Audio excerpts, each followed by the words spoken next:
मैं चाहता हूं कि तुम मेरे दफ्तर जाओ, कंप्यूटर मेनफ्रेम को हैक करो और सभी हाल ही में भेजे गए शिपिंग मैनिफेस्ट ढूंढो। टोनी ने पेपर को एक चीज थमाते हुए कहा, यह एक पासवर्ड चिप है, इसकी मदद से तुम आसानी से हैक कर सकते हो। सूची मुख्य फोल्डर में हो सकती है या ये ड्राइव के भीतर छिपी हो सकती है। ऐसी स्थिति में तुम्हें सबसे छोटे शीर्षकों की खोज करनी होगी। यदि मैं सूची वापस ले लूं तो आप उसका क्या करेंगे? पेपर ने पूछा। उसे चिंता थी कि टोनी फिर से कोई खतरनाक काम कर सकता है। पिछली बार की तरह वे गुप्त लेन-देन कर रहे हैं और मुझे उन्हें रोकना है। मैं उन हथियारों को ढूंढकर उन्हें नष्ट करना चाहता हूं। टोनी, तुम्हें पता है कि मैं तुम्हारी किसी भी चीज में मदद करने को तैयार हूं, लेकिन अगर तुम किसी ऐसी चीज में शामिल हो जो तुम्हें फिर से खतरे में डाल देगी, तो मैं तुम्हारी मदद नहीं कर सकती। पेपर ने अनिच्छा से मना कर दिया। ठीक है, तो यह आपका अगला कार्य होगा, आपके बॉस टोनी स्टॉक द्वारा दिया गया आदेश। टोनी स्टॉक सीधे साधे आयरन मैन ने फिर से अपनी उपस्थिति दर्ज कराई, जिससे उस अच्छे माहौल में खलल पड़ गया जिसे बड़ी मेहनत से स्थापित किया गया था।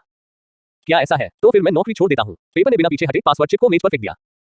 इन सभी वर्षों में जब मैं विनाश से लाभ उठा रहा था, तब तुम हमेशा मेरे साथ थे, लेकिन अब जब मैं उन लोगों की रक्षा करना चाहता हूं जो मेरे कारण खतरे में हैं, तो तुम चले जाना चाहते हो।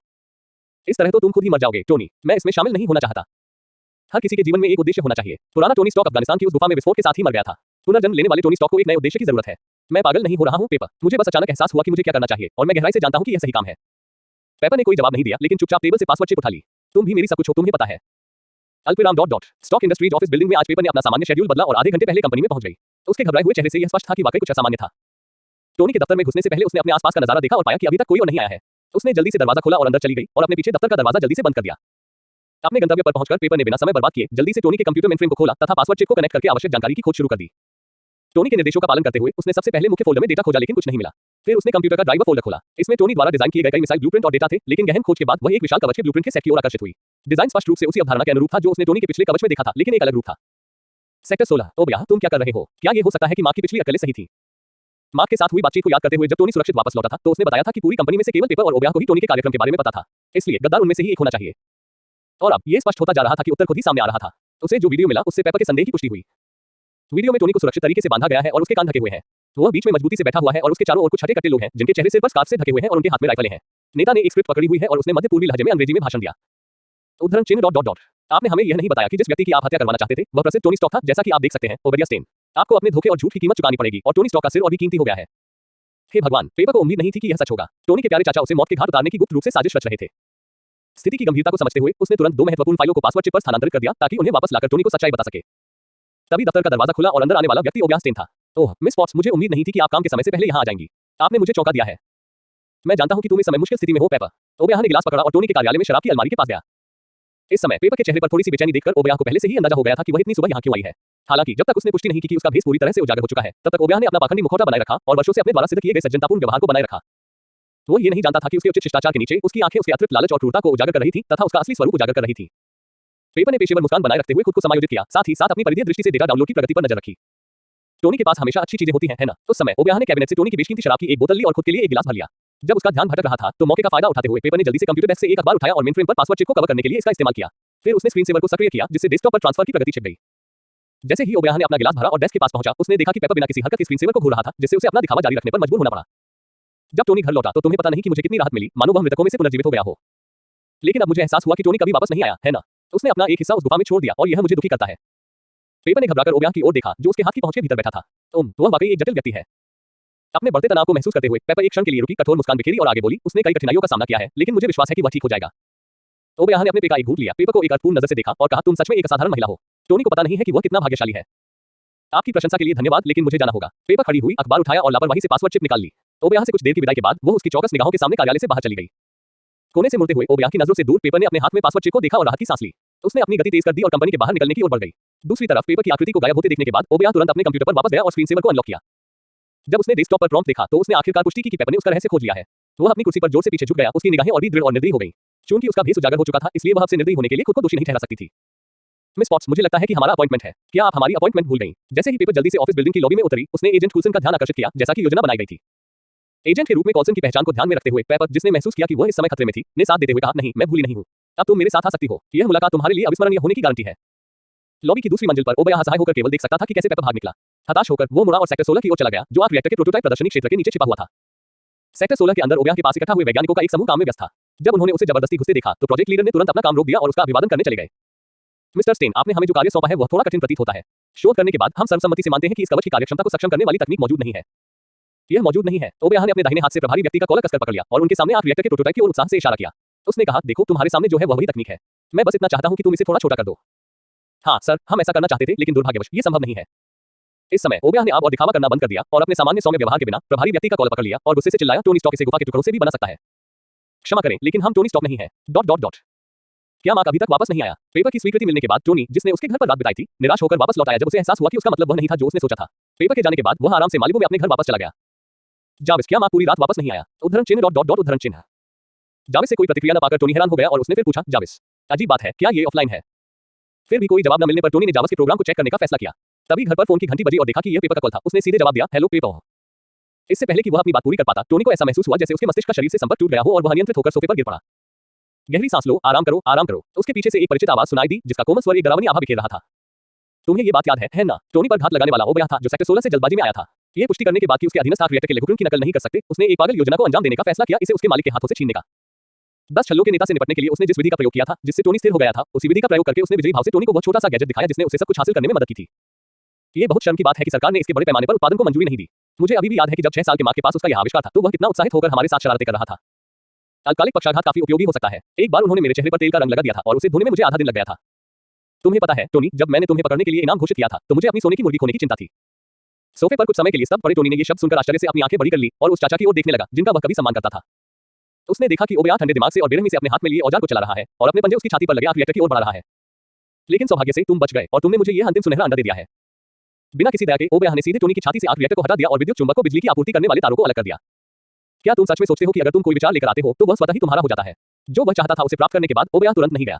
इसके बजाय उसने टोनी का मजाक उड़ाना जारी रखा, तुम्हारा बुरा आदमी, उसने हमें परमाणु बम बनाने में मदद की। अगर वह तुम्हारे जैसा स्वार्थी होता तो आज दुनिया कैसी होती?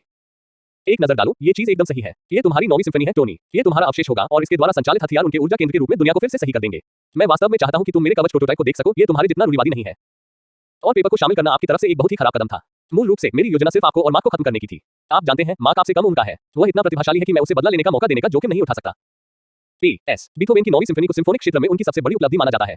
यहाँ ओबया आर्क रिएक्टर के लेखुकन को टोनी के जीवन की सबसे बड़ी उपलब्धि के रूप में रूपात्मक रूप से संदर्भित कर रहा है।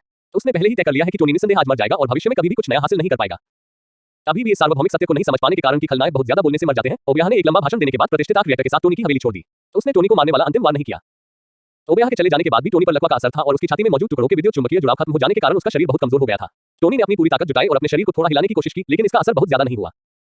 ओबया द्वारा घात लगाए जाने के बाद से बीते समय की गणना करते हुए, पक्षाघात प्रभाव की अवधि को ध्यान में रखते हुए, टोनी ने तब तक प्रतीक्षा करने का निर्णय लिया जब तक कि वह अपनी गतिशीलता वापस नहीं ले लेता और फिर गैराज में जाकर पेपर द्वारा लाए गए पुराने कोर को अस्थायी रूप से बदल देता। हालांकि टोनी को आश्चर्य हुआ जब वह इस लगभग असंभव योजना को शुरू भी नहीं कर पाया, तभी एक लाल आकृति आसमान से उतरी। मास्टर, आपको क्या हुआ? आपकी हालत ठीक नहीं है। मैं स्कैन करने वाला हूँ। स्कैन पूरा हो गया है। अल्ट्रासाउंड द्वारा आपके सेरेबेलम को उत्तेजित किया गया है, जिससे अस्थायी पक्षाघात हो गया है। आपकी छाती में रिएक्टर गायब है और आपकी छाती में बचे हुए हिस्से अब नियंत्रित नहीं है। आपकी हालत बहुत खतरनाक है। बेमेक्स अपने स्वयं के ऊर्जा स्रोत का उपयोग करके अस्थायी रूप से आपके इलेक्ट्रोमैग्नेट को शक्ति प्रदान करेगा। लाल आकृति बेमेक्स थी, जो गुलमीरा में शरणार्थियों की सहायता करके सफलतापूर्वक वापस लौट आई थी। बेमेक्स ने तुरंत ही युद्ध मोड कवच को हटा दिया और स्वास्थ्य सेवा सहायक के रूप में अपने मूल स्वरूप को पुनः स्थापित कर लिया। अपनी खुद की स्थिति को अनदेखा करते हुए बेमेक्स ने मेज से एक फल चाकू उठाया और अपने पेट में एक छोटा सा चीरा लगाया, जिससे उसे ऊर्जा प्रदान करने वाला छोटा आर्क रिएक्टर बाहर निकल आया। बेमेक्स बैकअप ऊर्जा ग्राफीन बैटरी पर स्विच करने वाला है। शट डाउन और पुनः प्रारंभ हो रहा है। कृपया 3 सेकंड प्रतीक्षा करें। 3 सेकंड के बाद पुनः चालू हुए बेमेक्स ने छोटे आकार के आर्क रिएक्टर के पावर इंटरफेस को डिस्कनेक्ट कर दिया और इसे टोनी के इलेक्ट्रोमैग्नेट से जोड़ दिया। हालांकि बेमेक्स का रिएक्टर छोटा होने और अलग आकार का होने के कारण ये टोनी की छाती में स्थिर रूप से फिट नहीं हो सका। क्रियाओं की श्रृंखला के पूरा होने के साथ ही बेमेक्स के शरीर ने पूरी तरह से हवा का सहारा खो दिया और वह टोनी के सामने गिर पड़ा। इस बीच टोनी, जिसने बेमेक्स का रिएक्टर प्राप्त किया था, थोड़ा बेहतर महसूस कर रहा था, इतना कि वह कुछ शब्द बोल सका। बेमेक्स, क्या तुम मार्क से संपर्क कर सकते हो? उससे कहो कि वह लैब में ही रहे और किसी के लिए भी दरवाजा न खोले, चाहे कोई भी उसे ढूंढने आए। मास्टर, निश्चिंत रहें, मैंने पहले ही संदेश प्रेषित कर दिया है और युवा मास्टर के सभी कपड़ों को मैजिक सूट के मानकों के अनुसार अपडेट कर दिया गया है, जिसमें नए चिप्स जोड़े गए हैं। उसके पास किसी भी खतरे से बचने का रास्ता होगा। टोनी ने पलकें झपकाई और मार्क के बारे में अपनी चिंताओं को कुछ समय के लिए एक तरफ रख दिया। पेपर कैसा है? मैंने मिस निनी से बात की है। जब वह पेपर के साथ होगी तो उसे कुछ नहीं होगा। चूंकि ओबया की सारी धमकियां बेअसर हो गई थी, इसलिए टोनी ने अपना ध्यान खुद पर लगाया। बेमेक्स ने उसे जो छोटा रिएक्टर दिया था, वह निश्चित रूप से अनुपयोगी था। ये ले जाने के लिए बहुत असुविधाजनक था, इसलिए उसे इसे अफगानिस्तान में बनाए गए मूल रिएक्टर से बदलना पड़ा, जो गैराज में था। लेकिन अब जब बेमेक्स अपनी गतिशीलता को चुका था, तो वह किसी काम का नहीं था।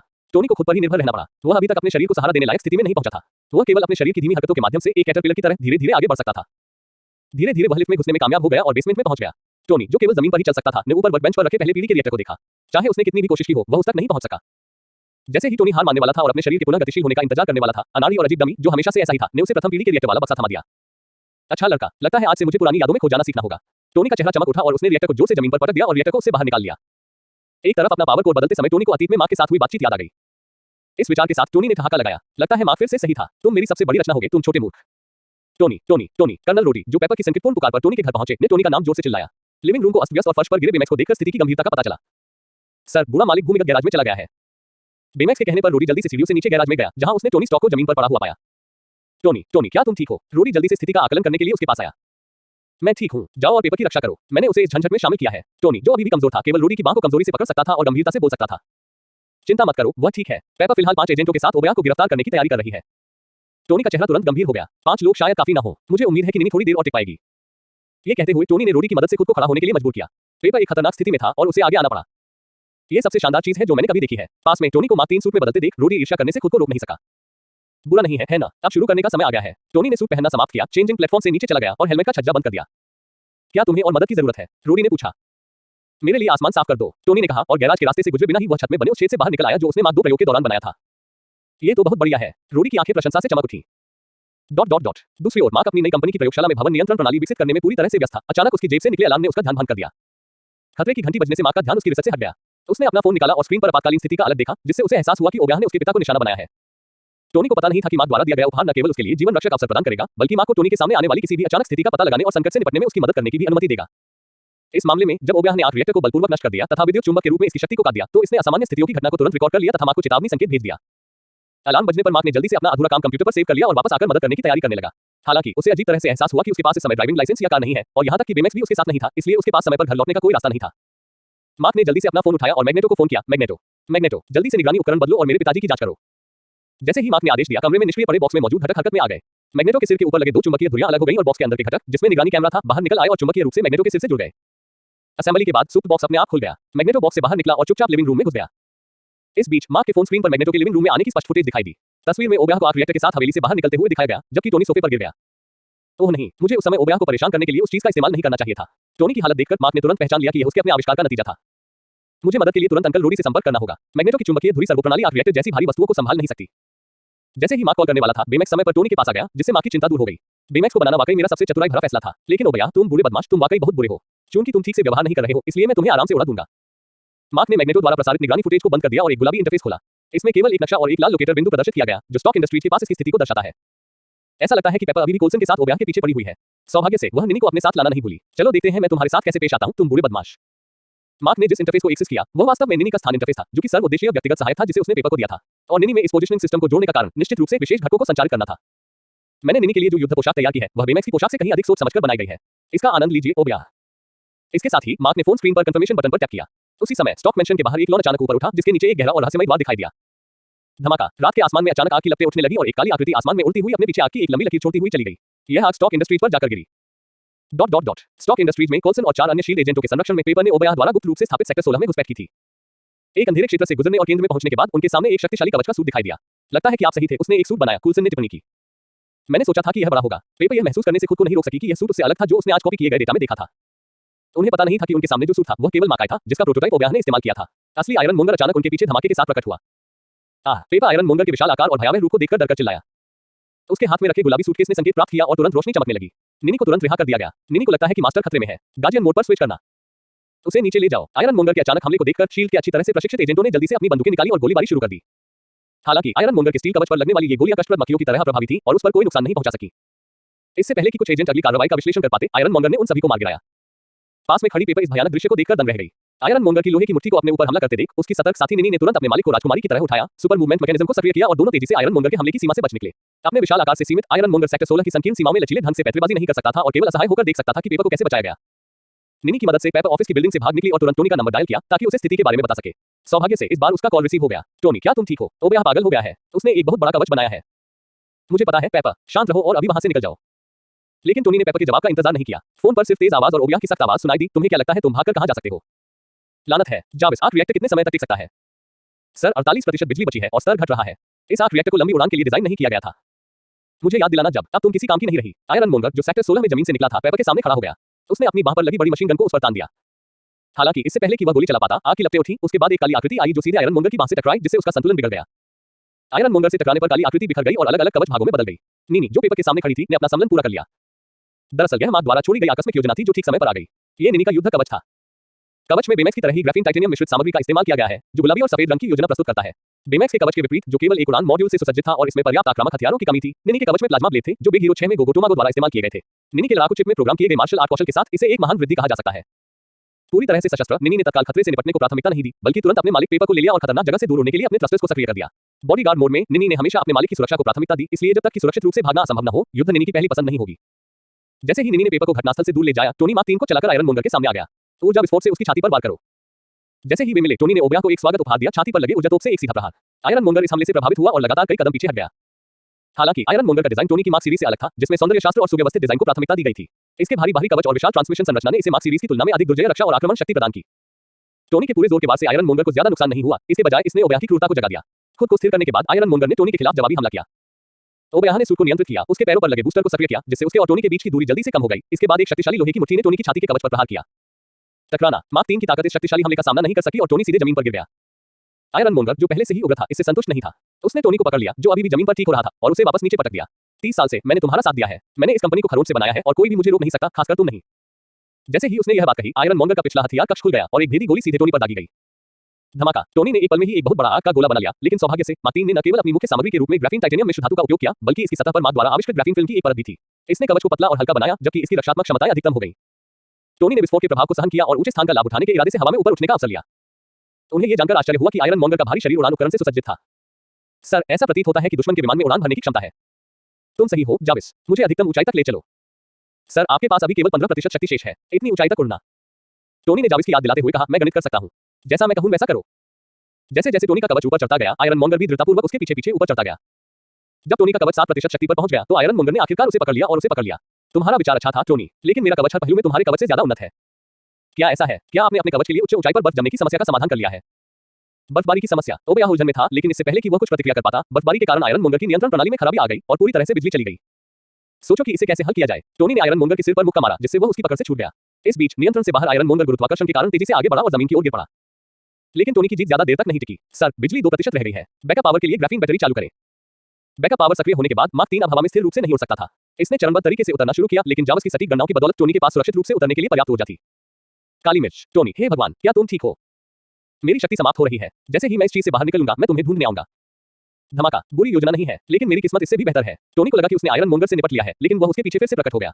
आयरन मोंगर ने उसे दोनों हाथों से कसकर पकड़ लिया।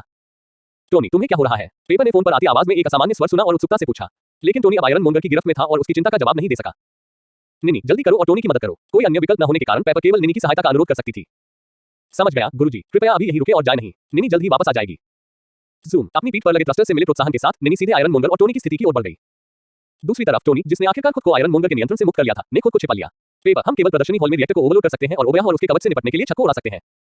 टोनी, मैंने पहले ही निनी को तुम्हारी मदद के लिए भेज दिया है। ये काम नहीं करेगा। छोटा बच्चा संभवतः ओबया से निपट नहीं पाएगा। टोनी, तुम्हें क्या हो गया है? तुम इतने संकोच से क्यों बोल रहे हो? पेपर, आपकी मदद के लिए धन्यवाद। मैंने जो कुछ पहले कहा था उसे मैं वापस लेता हूं। मार्क के दिल में छिपी हिंसा ने मुझे चौंका दिया। जिस दृश्य को देखकर टोनी के शब्द लड़खड़ा गए, वह कोई और नहीं बल्कि निनी थी, जो पेपर के नेतृत्व में युद्ध में सहायता करने आई थी। निनी को आयरन मोंगर द्वारा कुचला नहीं गया था जैसा कि टोनी ने कल्पना की थी, नहीं उसने आयरन मोंगर के हमलों को रोकने के लिए अपनी फुर्तीली चाल पर भरोसा किया था। आसमान से उतरने के बाद निनी ने अपनी भुजाओं से 2 प्लाज्मा लाइट सेबर दागे। आयरन मोंगर की प्रतिक्रिया करने से पहले उसने कुशलता से उसे टुकड़े टुकड़े कर दिया। बेजान ओबया को देखते हुए टोनी को लगा कि उसकी रीढ़ की हड्डी में ठंडक दौड़ गई है, जिससे उसका पूरा शरीर कांप उठा। ये बच्चा मार्क, ऐसा क्यों लगता है कि वह जो चीजें बनाता है वे और भी खतरनाक होती जा रही हैं। मैं भविष्य में उसे उकसाने की हिम्मत नहीं कर सकता। महान युद्ध अचानक समाप्त हो गया, यहाँ तक कि खलनायक बॉस ओबया भी अपनी मौत का झंडा नहीं लगा सका। निनी के तेज और निर्णायक हमलों के तहत उसकी मृत्यु हो गई। मुझे मार्क से इस तरह का निजी सहायक बनवाना चाहिए था। जाविस, मेरे लिए रोडी से संपर्क करो। टोनी, वहां क्या चल रहा है? जैसे ही कॉल कनेक्ट हुई, रोडी ने तुरंत टोनी से स्थिति के बारे में पूछा। यहाँ एक गड़बड़ है जिसमें आपकी मदद की जरूरत है। जब तुमने मुझे बुलाया तो मुझे पता था कि यह कुछ भी अच्छा नहीं होगा। मैं तुम्हारे लिए गंदगी साफ कर दूंगा। क्या तुम मुझे एक दिन के लिए अपना कवच उधार दे सकते हो? क्षमा करें, वे कस्टम मेड हैं। मुझे कुछ समय दीजिए और मैं आपके लिए मार्क 2 को संशोधित कर दूंगा। सौदा। ... एक प्रेस कॉन्फ्रेंस के चिरपरिचित माहौल में सैन्य वर्दी पहने कर्नल रोड्स मंच पर बोल रहे थे। हम सभी को कल रात स्टॉक इंडस्ट्रीज की घटना के बारे में आधिकारिक बयान प्राप्त हुआ है। अनिश्चित रिपोर्टों से पता चलता है कि एक प्रोटोटाइप रोबोट में खराबी आ गई, जिससे स्टॉक इंडस्ट्रीज के आसपास की इमारतों और सड़कों को गंभीर नुकसान पहुंचा। सौभाग्य से टोनी स्टॉक के निजी सुरक्षा कर्मियों में से एक। प्रेस कॉन्फ्रेंस के पर्दे के पीछे पेपर टोनी को मेकअप लगा रही थी, ताकि कल रात उसके चेहरे पर पड़े निशानों को छुपाया जा सके। टीवी पर रोडी का लाइव भाषण सुनते समय टोनी ने ध्यान भटकते हुए अखबार की ओर देखा। ये नाम बहुत यादगार और बढ़िया है। तकनीकी रूप से ये सटीक नहीं है, हालांकि क्योंकि मेरा कवच टाइटेनियम गोल्ड मिश्र धातु से बना है और उस पर ग्राफीन फिल्म लगी हुई है, लेकिन वैसे भी ये नाम बहुत आकर्षक है। टोनी की बातें सुनकर मार्क ने घृणा से अपनी आंखें घुमाई। अगर मैंने तुम्हें बचाने के लिए निनी के लड़ाकू मॉड्यूल सक्रिय नहीं किए होते, तो तुम दादाजी द्वारा छोड़े गए रिएक्टर प्रोटोटाइप को उड़ा देते। और फिर भी कुछ अखबारों की सुर्खियों के कारण तुम्हें गर्व महसूस करने की हिम्मत है। मार्क के इस खुलासे से टोनी चिढ़ गया। मैंने तो तुम्हारी आलोचना भी नहीं की, बदमाश। हाल ही में ये या तो कोई लड़ाकू मॉड्यूल या डोमिनेटर है। तुम इस बारे में मुझसे कभी चर्चा क्यों नहीं करते? मुझे आपसे किसी बात पर चर्चा करने की क्या आवश्यकता है? एक अज्ञानी नौसिखिया जो ग्राफीन को भी नहीं समझता। मार्क ने टोनी को जवाब देने के लिए एक समय यात्री के रूप में अपने लाभ का उपयोग करना शुरू कर दिया। तुम छोटे बदमाश, यह मेरी बदौलत है कि तुम्हारा रोबोट लघु आकार के आर्क रिएक्टर का उपयोग कर सकता है। इसका आविष्कार भी दादाजी ने किया था और तुम भाग्यशाली हो। आप दोनों कृपया रुकें। एजेंट कुल्सन, जो अभी कमरे में दाखिल हुआ था, ने हस्तक्षेप किया क्योंकि ऐसा लग रहा था कि ये दोनों सज्जन मौत तक लड़ने के लिए तैयार थे। उसने जल्दी से उनकी बहस रोक दी। मिस्टर स्टॉक, यह आपकी दलील है। कुल्सन ने टोनी को एक कागज का टुकड़ा दिया। तुम उस समय 9 पर थे। हमने कस्टम दस्तावेज तैयार कर लिए हैं। तुम पूरी रात एवलोन द्वीप पर थे और 50 मेहमानों की गवाही है। मैंने सोचा था कि उस द्वीप पर केवल मैं और पेपर ही अकेले होंगे। पेपर, जो टोनी के मेकअप को ठीक करने में व्यस्त थी, ने उसके चेहरे पर बंदी पट्टी को खींच लिया और उसे थोड़ी सी छेड़खानी के साथ चेतावनी दी। मेरे बारे में क्या? मुझे भी द्वीप पर होना चाहिए, मार्क ने मजाक में बीच में बोलते हुए कहा। परेशानी मत करो, बड़ों की सभा में एक बच्चे का क्या काम? वैसे यहाँ ओबयाह का जिक्र नहीं है। कूलसन ने शांतिपूर्वक उत्तर दिया, हमने संबंधित दस्तावेज तैयार कर लिए हैं। वह उस समय छुट्टी पर थे, लेकिन दुर्भाग्य से जिस छोटे विमान में वह सवार थे, वह रास्ते में दुर्घटनाग्रस्त हो गया। आप जानते हैं, वे छोटे विमान विशेष रूप से दुर्घटनाओं के लिए प्रबंध होते हैं। आपको बस आधिकारिक बयान के अनुसार बोलना है, मिस्टर स्टॉक। इस तरह आप जल्द ही ठीक हो जाएंगे। आपके पास तैयारी के लिए 90 सेकंड है। अपनी बात खत्म करने के बाद कूलसन मुड़े और चले गए। रुको, एजेंट कूलसन। पेपर ने जल्दी से कूलसन के पीछे से उसे पुकारा। मैं आपकी मदद के लिए आपको धन्यवाद देना चाहता हूँ। ये हमारा काम है, हम आपसे संपर्क में रहेंगे, कूलसन ने मुस्कुराते हुए जवाब दिया। राष्ट्रीय सामरिक से बस हमें शील्ड कहिए। हमारे निदेशक ने युवा मार्क स्टॉक का प्रस्ताव स्वीकार कर लिया है। अरे मुझे जवान मत कहो, मैं तो 14 साल का हो चुका हूँ, मार्क ने विरोध में चिल्लाया। ठीक है मार्क, बाहर की सीट पर जाकर बैठ जाओ, हम स्टेज पर जाने वाले हैं। टोनी ने मार्क के नितंबों को थपथपाते हुए उसे जाने के लिए कहा। मार्क को तुरंत समझ में आ गया कि टोनी पेपर के साथ अकेले समय बिताने के लिए जगह बना रहा था। वह आज्ञाकारी ढंग से कॉल्सन के पीछे कमरे से बाहर निकल गया, क्योंकि वह तीसरा भैया नहीं बनना चाहता था। अगर मैं आयरन मैन होता तो मेरी गर्लफ्रेंड मेरी असली पहचान जान जाती। यह उसके लिए मुश्किल होता। उसे हर समय मेरे मरने की चिंता रहती, लेकिन वह मुझ पर गर्व भी महसूस करती। वह हमेशा दुविधा में रहती, लेकिन इससे वह मुझसे और भी ज्यादा मोहित हो जाती। तो पेपर, क्या तुम्हें कभी उस रात के बारे में याद आता है? ये कहानी सिर्फ मार्वल की फैन फिक्शन कहानी है। इसमें जो भी है वो सिर्फ एक मार्वल के फैन की कल्पना मात्र है। इसको आप मार्वल की ओरिजिनल मूवी या कॉमिक और किसी से न जोड़े। ये सिर्फ मनोरंजन के लिए बनाया गया है। इसे हम कुछ भी गलत नहीं करना चाहते हैं। इसको सिर्फ मनोरंजन की दृष्टि से देखें। ये पूरी कहानी हमारे द्वारा अनुवादित और एडिटेड है। अगर आपको इस कहानी से कोई भी प्रॉब्लम हो तो आप हमको मेल कर सकते हैं। डिस्क्रिप्शन में मेरी जीमेल मिल जाएगी। धन्यवाद ये तक सुनने के लिए। कौन सी रात? आपको पता है क्या? तुम उस रात की बात कर रही हो जब हमने डांस किया, फिर ऊपर चले गए और तुम मेरे लिए ड्रिंक लेने नीचे चली गई, लेकिन तुमने मुझे मार्क के साथ अकेला छोड़ दिया और सीधे चली गई।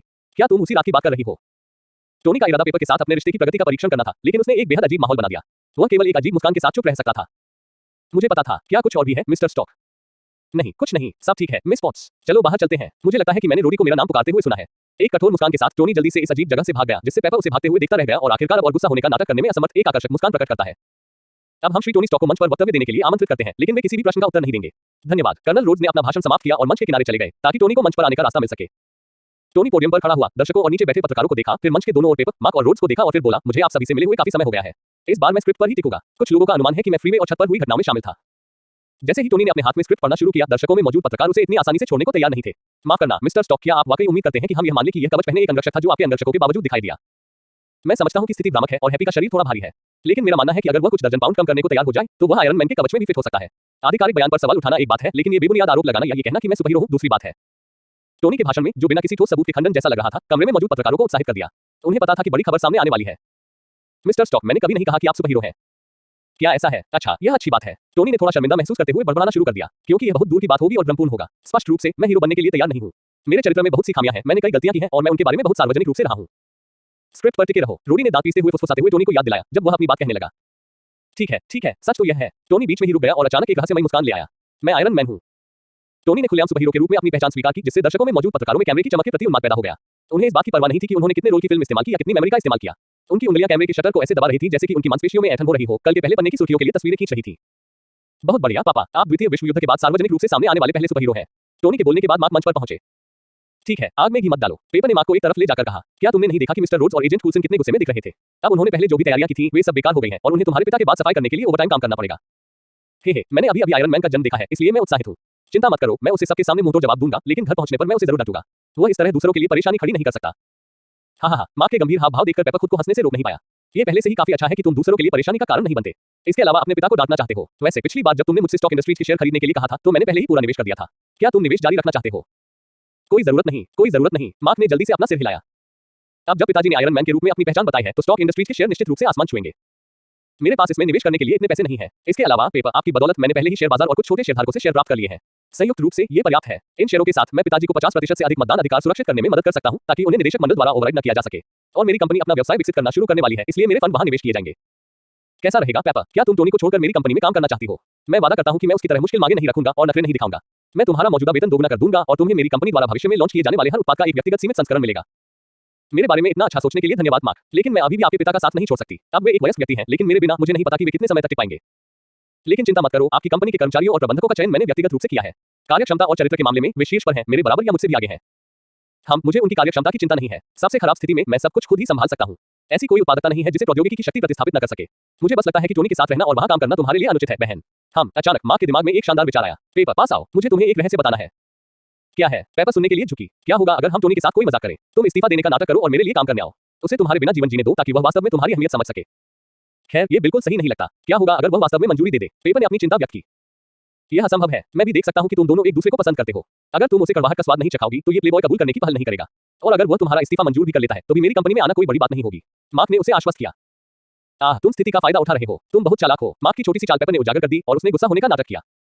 ठीक है, चूंकि तुम इसे अस्वीकार नहीं कर रहे हो, इसलिए मैं इसे इस तरह लूंगा कि तुम मेरी योजना से सहमत हो। मार्क टोनी की मोटी चमड़ी वाले स्वभाव को विरासत में पाकर जांच पड़ताल जारी रखता है। पेपर मार्क के प्रस्ताव का विरोध नहीं करते हुए अनिच्छा से सहमति में सिर हिलाता है। मंच पर मीडिया के साक्षात्कारों और फोटोशूट का स्वागत कर रहे टोनी को इस बात का जरा भी अंदाजा नहीं था कि उनके शरारती बेटे ने उनके लिए कैसा जाल बिछाया है। यह इस तरह क्यों हुआ? मार्क, पेपर ने अचानक इस्तीफा देने का प्रस्ताव कैसे रख दिया? मुझे लगा कि हाल ही में हमारी प्रगति अच्छी चल रही थी। घर के रास्ते में टोनी को अभी भी पता नहीं था कि मार्क और पेपर ने उसके साथ धोखा किया है। वह गाड़ी चलाते हुए लगातार मार्क को संदेश भेज रहा था। उसके चेहरे पर उलझन भरा भाव था। मार्क ने अपनी हंसी दबाते हुए गंभीरता से कहा, पापा, गाड़ी चलाने पर ध्यान दो। पेपर के इस्तीफे के दो कारण हो सकते हैं। पहला, वह अपने काम से खुश नहीं थी और उसे अपने बॉस से काम नहीं चल पाता था, इसलिए उसने गुस्से में आकर नौकरी छोड़ने का फैसला किया ताकि वह मुक्ति पा सके। यह असंभव है। टोनी ने तुरंत बीच में कहा, मैं सुंदर हूँ, अमीर हूँ और बॉस के तौर पर मेरा व्यक्तित्व अच्छा है। कोई मुझे कैसे नापसंद कर सकता है? इसके अलावा मैं। टोनी स्पष्ट रूप से मार्क के दृष्टिकोण का खंडन करने के लिए और अधिक कारणों के साथ आना चाहता था, लेकिन कुछ देर तक सोचने के बाद वह किसी भी ऐसे सबूत के बारे में नहीं सोच सका जो साबित कर सके कि वह एक अच्छा बॉस है। कार में माहौल अचानक शांत हो गया। मार्क टोनी को एक साथ और भी निराशा में नहीं धकेलना चाहता था। वह नहीं चाहता था कि यह शरारत समय से पहले खत्म हो जाए, इसलिए उसने टोनी को आश्वस्त किया, ठीक है, चलो मान लेते हैं कि तुम एक अच्छे बॉस हो। पेपर ने इस वजह से इस्तीफा नहीं दिया। शायद ये दूसरी वजह है, उसे एक ऐसी कंपनी मिल गई जो बेहतर वेतन और सुविधाएं देती है, इसलिए उसने नौकरी बदलने का फैसला किया। लेकिन जब मैंने उसे आज रुकने के लिए मनाने की कोशिश की तो मैंने उसे कहा कि मैं उसे वेतन वृद्धि दूंगा, लेकिन वह फिर भी रुकने के लिए सहमत नहीं हुई। टोनी ने कुछ निराशा के साथ कहा। उस मामले में मुझे लगता है कि इसकी बहुत संभावना है कि कोई विशेष तीसरा कारण हो। इस समय मार्क, जो कुशलतापूर्वक टोनी को जाल में ले जा रहा था, ने अंततः सावधानीपूर्वक तैयार किए गए फंदे को प्रकट किया। क्या कोई और कारण है? बताओ, वह क्या है? ये सुनते ही टोनी ने कार सड़क के किनारे रोक दी और मार्क की ओर देखते हुए जवाब मांगा। अच्छा, क्या यह इसलिए नहीं है कि आप ऑफिस रोमांस चाहते हैं? आप उसे हमेशा से छेड़ते रहे हैं, बिना कोई वादा किए या सार्वजनिक रूप से स्वीकार किए। इससे उसे लगता है कि आप उसकी गुप्त रखेल हैं। क्या इससे उसकी प्रतिष्ठा धूमिल नहीं हो रही है? और अगर वह तुम्हें पसंद करती है और तुम उसे पसंद करते हो तो यह एक बात है, लेकिन अब समस्या यह है कि तुमने अपने इरादे स्पष्ट रूप से व्यक्त नहीं किए हैं। लड़की अपना धैर्य खो चुकी है और वह नहीं चाहती कि भविष्य में काम पर चीजें अजीब हो, इसलिए वह केवल इस्तीफा दे सकती है ना? क्या ऐसा है? टोनी की आंखें अपना ध्यान खो बैठी और वह बुदबुदाया। यही बात है, इसमें कोई गलती नहीं है। मार्क की योजना सफल हुई और उसने तुरंत एक निश्चित उत्तर दे दिया। तो मुझे आगे क्या करना चाहिए? मैं नहीं चाहता कि पेपर मुझे छोड़कर चली जाए। तुम्हें मेरी मदद करनी होगी, मार्क। टोनी पूरी तरह से मार्क द्वारा बिछाए गए जाल में फंस गया, इस तथ्य से बेखबर कि वह इस सबके पीछे के मास्टरमाइंड से सलाह मांग रहा था।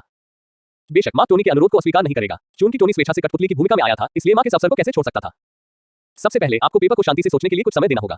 उसे कुछ दिन की छुट्टी लेने, अच्छी तरह से आराम करने और विचार करने के लिए कहें कि क्या वह वास्तव में इस्तीफा देना चाहती है। अगर वह खुद ये समझ जाती है तो अगले कदम आसान हो जाएंगे। वास्तव में ये पहला कदम पेपर और मार्क को अपनी योजनाओं पर चर्चा करने के लिए समय देना था, ताकि वे ये पता लगा सके कि आगे टोनी को कैसे प्रभावित किया जाए। इसके बाद भले ही आपने पेपर को कुछ समय के लिए आराम दिया हो और स्थिति को अस्थायी रूप से स्थिर कर दिया हो, लेकिन आप इसे हल्के में नहीं ले सकते। इस समय आपको उसे ये दिखाने की जरूरत है कि आप उसकी परवाह करते हैं, उसे अपने भीतर के स्नेह का एहसास कराएं। यही उसका मन बदलने की कुंजी है। इस दूसरे कदम के बाद मार्क का अब टोनी को चिढ़ाने का इरादा नहीं था। आखिरकार इस बार उसके कार्यों का उद्देश्य टोनी को चिंतित करना था और उसे यह बताना था कि अगर उसने अवसर का लाभ नहीं उठाया तो पेपर जैसा अच्छा मैच भाग जाएगा। इसलिए उन्हें दोनों के लिए एक साथ समय बिताने और एक दूसरे की भावनाओं को समझने के अवसर बनाने की जरूरत है। इसके लिए टोनी को पहल करनी होगी। और फिर अंतिम चरण, मार्क ने महत्वपूर्ण क्षण पर कुछ नहीं कहा, वो सस्पेंस पैदा करना चाहता था। क्या बात है? टोनी ने सहयोगात्मक ढंग से सलाह मांगने की मुद्रा अपनाई, कक्षा में प्राथमिक विद्यालय के छात्र की तरह अपनी आंखें झपकाई। टोनी की शक्ल देखकर मार्क, जिसका अहंकार संतुष्ट था, बोला, अंतिम चरण निश्चित रूप से अपनी भावनाओं को व्यक्त करना है। जब तक पेपर आपकी प्रेमिका बनने के लिए सहमत है, भले ही वह वास्तव में नौकरी बदले, वह भागने में सक्षम नहीं होगी, है ना? हाँ, टोनी ने अचानक अपनी जांघ थपथपाई, एक प्रबुद्ध भाव दिखाते हुए। लेकिन जल्द ही उसका भाव फिर से उदास हो गया, जैसे उसने अपना मन बदल लिया हो। अगर मेरे पास कबूल करने का आत्मविश्वास और साहस होता तो क्या आज हालात ऐसे होते? अरे काया, तुम्हारे लिए कोई उम्मीद नहीं है। मार्क ने वास्तव में उम्मीद नहीं की थी कि टोनी स्टॉक, एक प्रसिद्ध प्लेबॉय जो अनगिनत सुंदरियों के साथ सो चुका था, सच्चे प्यार का सामना करने पर इतना दयनीय होगा। ऐसा लगता है कि मैं सिर्फ बहाव के साथ ही बह सकता हूँ। मुझे उम्मीद है कि चीजें किसी फिल्म की कहानी की तरह ही विकसित होंगी। मार्क ने मन ही मन सोचा। टोनी के कायरतापूर्ण व्यवहार से घृणा करने के कारण मार्क पूरे रास्ते चुप रहा और टोनी को मार्क से बातचीत करने में शर्मिंदगी महसूस हुई। वे दोनों बिना कुछ कहे घर लौट गए। जाविस, शुभ संध्या। हमेशा की तरह मार्क ने घर लौटने पर जाविस का स्वागत किया। घर में आपका स्वागत है महोदय। क्या आपको लगता है कि आप दुनिया में एकमात्र सुपरहीरो हैं, मिस्टर स्टॉक? आप एक बड़े ब्रह्मांड का हिस्सा बन गए हैं, बस आपको अभी तक इसका पता नहीं है। लिविंग रूम के मंद कोने में एक आंख पर पट्टी बांधे एक गंजा काला आदमी अचानक स्टॉक पिता और बेटे के सामने प्रकट हुआ। वह लिविंग रूम के माहौल में इस हद तक घुल मिल गया कि घर लौटने के बाद न तो टोनी और न ही मार्क को उसकी उपस्थिति का एहसास हुआ। आप कौन हैं? ये देखकर कि यह अजनबी उसकी निर्धारित सुरक्षा प्रणाली को तोड़कर उसके घर में घुस सकता है, टोनी ने तुरंत मार्क को अपने पीछे छिपा लिया और सावधानी से पूछा, मैं हूँ। धमाका। इससे पहले कि घुसपैठिया अपनी बात पूरी कर पाता, वह अचानक जमीन पर गिर पड़ा और टोनी, जो पहले से ही तनाव में था, वही स्तब्ध रह गया। यह मार्क द्वारा उसके पीछे से भागकर आने वाली आवाज थी जिसने टोनी को होश में ला दिया। लेकिन मार्क को सक्रिय रूप से भागते हुए उस व्यक्ति को बांधने की तैयारी करते हुए देखकर टोनी को पक्का पता चल गया कि यह इस बच्चे का काम था। मार्क ने अकेले ही उस अजनबी को कुर्सी पर बैठाया। उसने उस व्यक्ति को पट्टे से बांधा और उस पर लगा बटन दबाया। पट्टा अपने आप कस गया और व्यक्ति सुरक्षित रूप से बंधा हुआ था। क्या हो रहा है? इसे समझाओ। टोनी ने मार्क को घूरते हुए उदारता के बदले ईमानदारी का रुख अपनाया। मार्क ने अपना हाथ उठाया और अपनी कलाई पर बंदी घड़ी को हिलाया। हे यह एक ऐसी एक्सेसरी है जिसका आविष्कार मैंने जादुई सूट के साथ पहनने के लिए किया है, एनेस्थीसिया घड़ी। जैसे ही उसने बात की, मार्क ने घड़ी पर बी बटन दबाया और एक क्लिक के साथ घड़ी का चेहरा खुल गया। इसका उपयोग निशाना लगाने के लिए किया जाता है। मैंने डायल में एक ट्रैंक्विलाइजर सुई और एक इजेक्शन डिवाइस लगाया है। ये 10 मीटर की सीमा के भीतर कभी भी चूकता नहीं है। यहाँ का ये बड़ा आदमी मेरी ट्रैंक्विलाइजर सुई लगने के बाद बेहोश हो गया। बेड ग्राफीन सामग्री से बना है और इसमें समायोज्य गुण है जो 0.1 मीटर और 100 मीटर के बीच खिंचाव और परिवर्तन करने में सक्षम है। बहुत सुविधाजनक है। मुझे ऐसा क्यों लगता है कि सुरक्षा के मामले में तुम मुझसे बेहतर तैयार हो? अपने बेटे को सिर से पैर तक हाई टेक उपकरणों से लदे हुए देखकर टोनी ने चुपचाप उस बड़े आदमी के साथ सहानुभूति जताई जिसने उसके घर में सेंध लगाई थी। अगर उसके कोई दुर्भावनापूर्ण इरादे थे तो उसने निश्चित रूप से गलत व्यक्ति को चुना। अगर बेहोश एक आंख वाला गंजा आदमी जान पाता कि टोनी इस समय क्या सोच रहा था तो वह निश्चित रूप से रोता। वो एक साधारण आदमी था जो दिखावा करने और एक महत्वपूर्ण मामले पर चर्चा करने की कोशिश कर रहा था। किसने सोचा होगा कि उसे तुरंत चेहरे पर थप्पड़ मारा जाएगा। डैंग चकित अवस्था में निक फ्यूरी को अपने चेहरे पर एक तेज रोशनी चमकती हुई महसूस हुई। हालांकि एजेंटों के राजा के रूप में अपने वर्षों के अनुभव पर भरोसा करते हुए उसने आसपास के वातावरण को देखने के लिए तुरंत अपनी आंखें नहीं खोली। इसके बजाय वह अपने आसपास के वातावरण के बारे में गुप्त रूप से जानकारी इकट्ठा करते हुए बेहोश होने का नाटक करता रहा। अपने शरीर पर कड़े बंधनों को महसूस करते हुए फ्यूरी को पता चल गया कि वह बंधा हुआ है।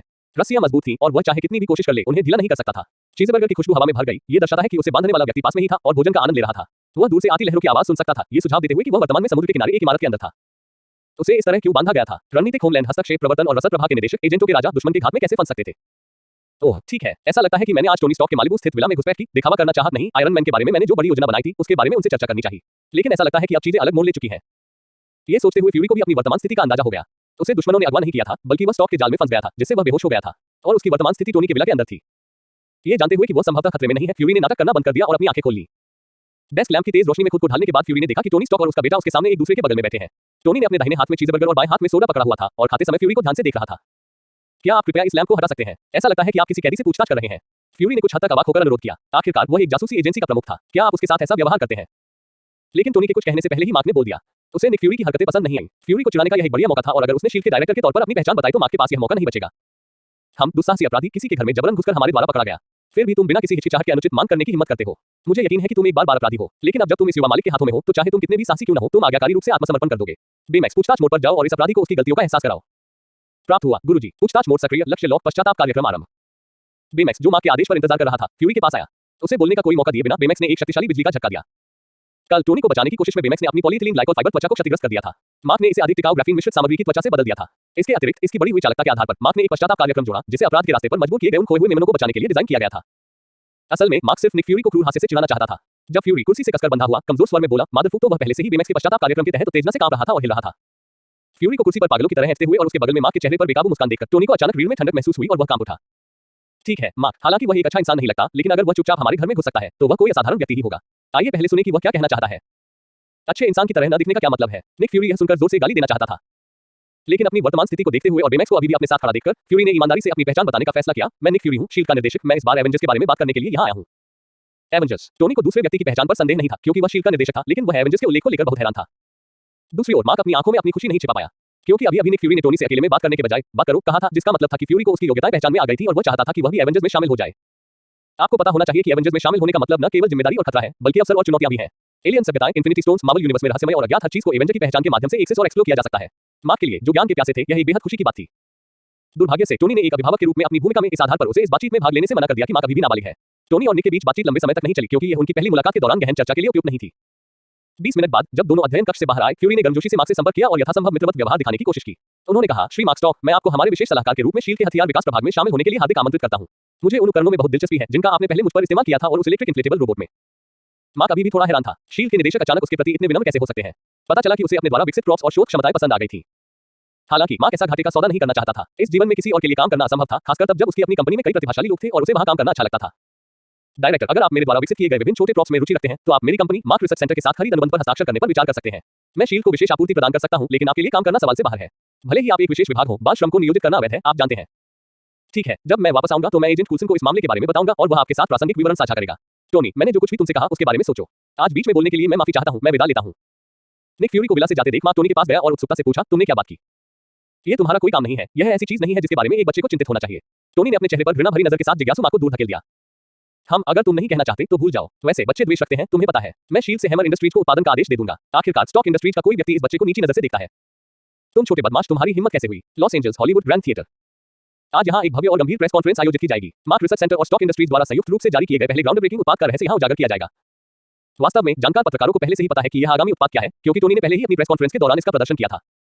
हालांकि इस प्रेस कॉन्फ्रेंस का मुख्य उत्पाद रहस्य की भावना खो चुका है, फिर भी यह जनता का व्यापक ध्यान आकर्षित करता है। वर्तमान लोकप्रिय आयरन मैन टोनी स्टॉक के साथ इसका जुड़ाव सुनिश्चित करता है कि इसे ट्रैफिक और ध्यान की कमी नहीं होगी।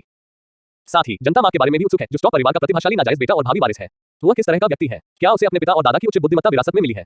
इस सवाल का जवाब न केवल मार्क की व्यक्तिगत प्रतिष्ठा को प्रभावित करेगा, बल्कि वॉल स्ट्रीट पर वित्तीय दिग्गजों द्वारा स्टॉक इंडस्ट्रीज के भविष्य के मूल्य के मूल्यांकन को भी प्रभावित करेगा।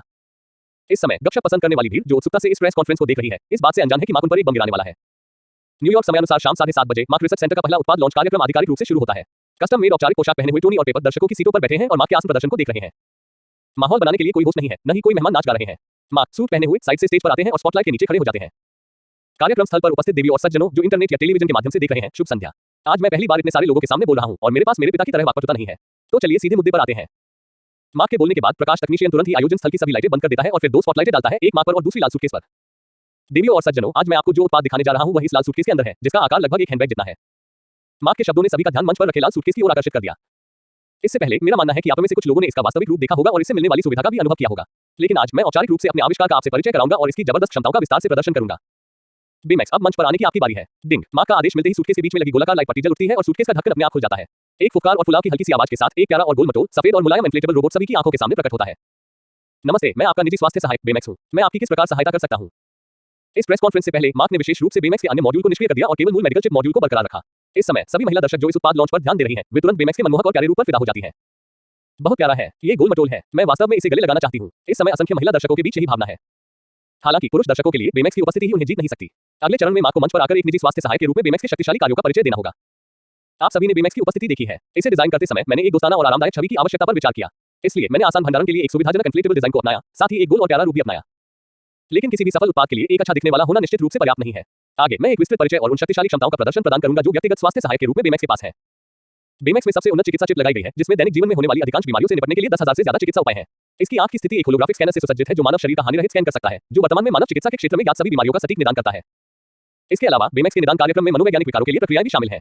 मनोवैज्ञानिक बीमारियों से पीड़ित ऐसे मरीज जो अपने छिपे हुए विचारों को किसी मानव डॉक्टर को बताने में असमर्थ हैं, उनके लिए बेमैक्स एक अधिक उपयुक्त श्रोता के रूप में काम कर सकता है। बेमैक्स के साथ आपके पास एक ऐसा साथी होगा जो कभी भी और कहीं भी आपके शारीरिक और मानसिक स्वास्थ्य की रक्षा कर सकता है। ये बीमारियों को उनके शुरुआती लक्षणों पर ही खत्म कर सकता है, जिससे हल्की बीमारियों के गंभीर रूप में विकसित होने की संभावना बहुत कम हो जाती है। जैसे ही मार्क का भाषण इस बिंदु पर पहुंचता है, उपस्थित और दूर बैठे सभी श्रोतागण लिंग की परवाह किए बिना अपनी आंखें चमका लेते हैं। यह उन पूंजीपतियों और अभिजात वर्ग के लिए विशेष रूप से सच है जिन्होंने पहले से ही भोजन, कपड़े, आश्रय और परिवहन की अपनी बुनियादी जरूरतों को पूरा कर लिया है। उनके लिए स्वस्थ शरीर और लंबी उम्र से ज्यादा आकर्षक क्या हो सकता है? निश्चित रूप से हर किसी ने ऐसे लोगों को देखा या सुना होगा जो अपने दैनिक जीवन में ऊर्जावान और शारीरिक रूप से स्वस्थ दिखते हैं, लेकिन अस्पताल में जांच के दौरान उन्हें पता चलता है कि वे एक घातक बीमारी से पीड़ित हैं। कई बीमारियों के लिए मानव शरीर तब तक किसी भी बदलाव को महसूस नहीं कर सकता जब तक कि वे वास्तव में घातक स्थिति में विकसित न हो जाएं। जब तक हम असुविधा का अनुभव करते हैं, तब तक अक्सर बहुत देर हो चुकी होती है। हालांकि हर साल पूरे शरीर की जांच के लिए अस्पताल जाना समय लेने वाला और महंगा काम है, लेकिन बेमैक्स के साथ इन सभी परेशानियों को दूर किया जा सकता है। इसमें सब कुछ देखने की क्षमता है और यह आपके शरीर में छिपे किसी भी छोटे-मोटे जोखिम को पहचान सकता है। मिस्टर मार्क, क्या इस इन्फ्लेटेबल रोबोट की क्षमताएं वास्तव में उतनी शक्तिशाली हैं जितना आप कह रहे हैं? क्या आप मौके पर ही हमें इसके कार्यों का प्रदर्शन कर सकते हैं? दर्शकों में से एक पत्रकार ने मार्क को यह सवाल पूछे। हालांकि मार्क के लिए यह कोई समस्या नहीं थी। लाइव प्रदर्शन पहले से ही उनकी योजना का हिस्सा था और अब जब किसी ने उन्हें अवसर प्रदान किया था, तो उन्होंने इसे आसानी से भुनाया।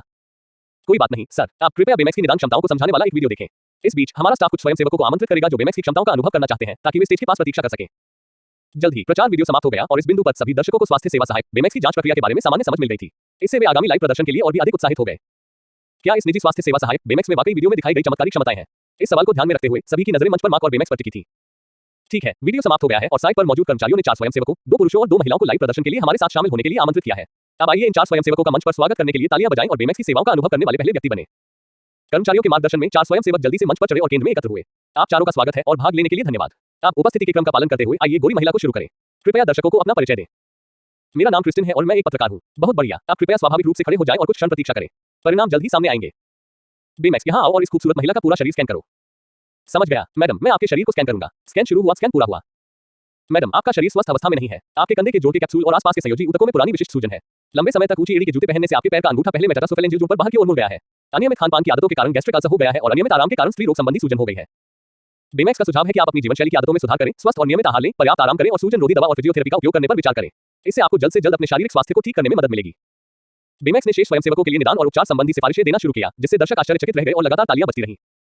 मार्क फिर से मंच पर आए, अपने हाथ ऊपर उठाए और नीचे दबाते हुए सभी को थोड़ा शांत होने का संकेत दिया। आप सभी को उत्साहपूर्ण प्रोत्साहन के लिए धन्यवाद। मेरा मानना है कि अभी लाइव प्रदर्शन ने व्यक्तिगत स्वास्थ्य सेवा सहायक के रूप में बेमैक्स की भूमिका को व्यापक रूप से प्रदर्शित किया है। हालांकि कुछ लोग अभी भी सवाल उठा सकते हैं कि क्या इन स्वयंसेवकों को मंच पर आने के लिए यादृच्छिक रूप से चुना गया था और क्या बेमैक्स के निदान के परिणाम सटीक हैं? जवाब में सबसे पहले मैं आपको स्टॉक के नाम पर आश्वस्त करता हूं कि आज की सभी प्रदर्शन प्रक्रियाएं पूर्व व्यवस्थित नहीं थी।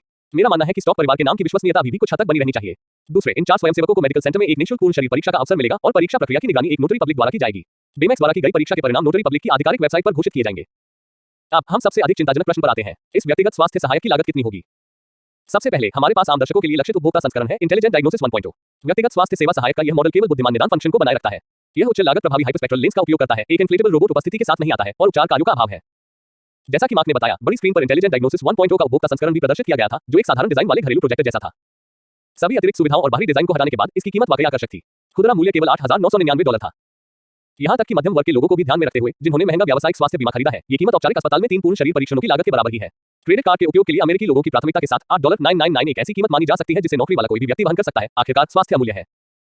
इसके बाद प्रस्तुत किए गए विभिन्न संस्करणों ने दर्शकों में उत्साह और तालियों की गड़गड़ाहट पैदा कर दी, जिससे दर्शक आश्चर्यचकित हो गए। रोबोट होम संस्करण की कीमत $26,999 रखी गई थी। रोबोट कस्टम संस्करण की कीमत $46,999 थी। मेडिकल इंस्टीट्यूशन प्रोफेशनल संस्करण की कीमत $269,999 थी। मिलिट्री संस्करण की कीमत $369,999 थी तथा व्यक्तिगत रूप से बदले जा सकने वाले स्किन की कीमत $199 थी। हालांकि मार्क द्वारा घोषित की गई कीमतें चौंकाने वाली थी और घाटे में चलने वाला व्यवसाय लग रहा था, लेकिन वास्तव में इन कीमतों के साथ भी उनकी कंपनी 100% से अधिक सकल लाभ कमाएगी। खुशी पैदा करने के लिए वेतन का उपयोग करने की अवधारणा का पालन करते हुए मार्क ने न केवल उत्पाद में सटीक अंतर किया, बल्कि सेवाओं के लिए एक सशुल्क आधारित चार्जिंग मॉडल भी लागू किया। दूसरे शब्दों में, आप जिस भी सेवा के बारे में सोच सकते हैं, वह कीमत के साथ आती है। इसने व्यक्तिगत स्वास्थ्य सेवा सहायकों की बिक्री से मार्क की कंपनी के लिए राजस्व की निरंतर धारा सुनिश्चित की। हालांकि इस समय इस उत्पाद पर ध्यान देने वाले सभी लोग मार्क की कीमत रणनीति से चौंक गए थे। उन्हें इस बात का कोई एहसास नहीं था कि वे किस जाल में फंसने वाले थे।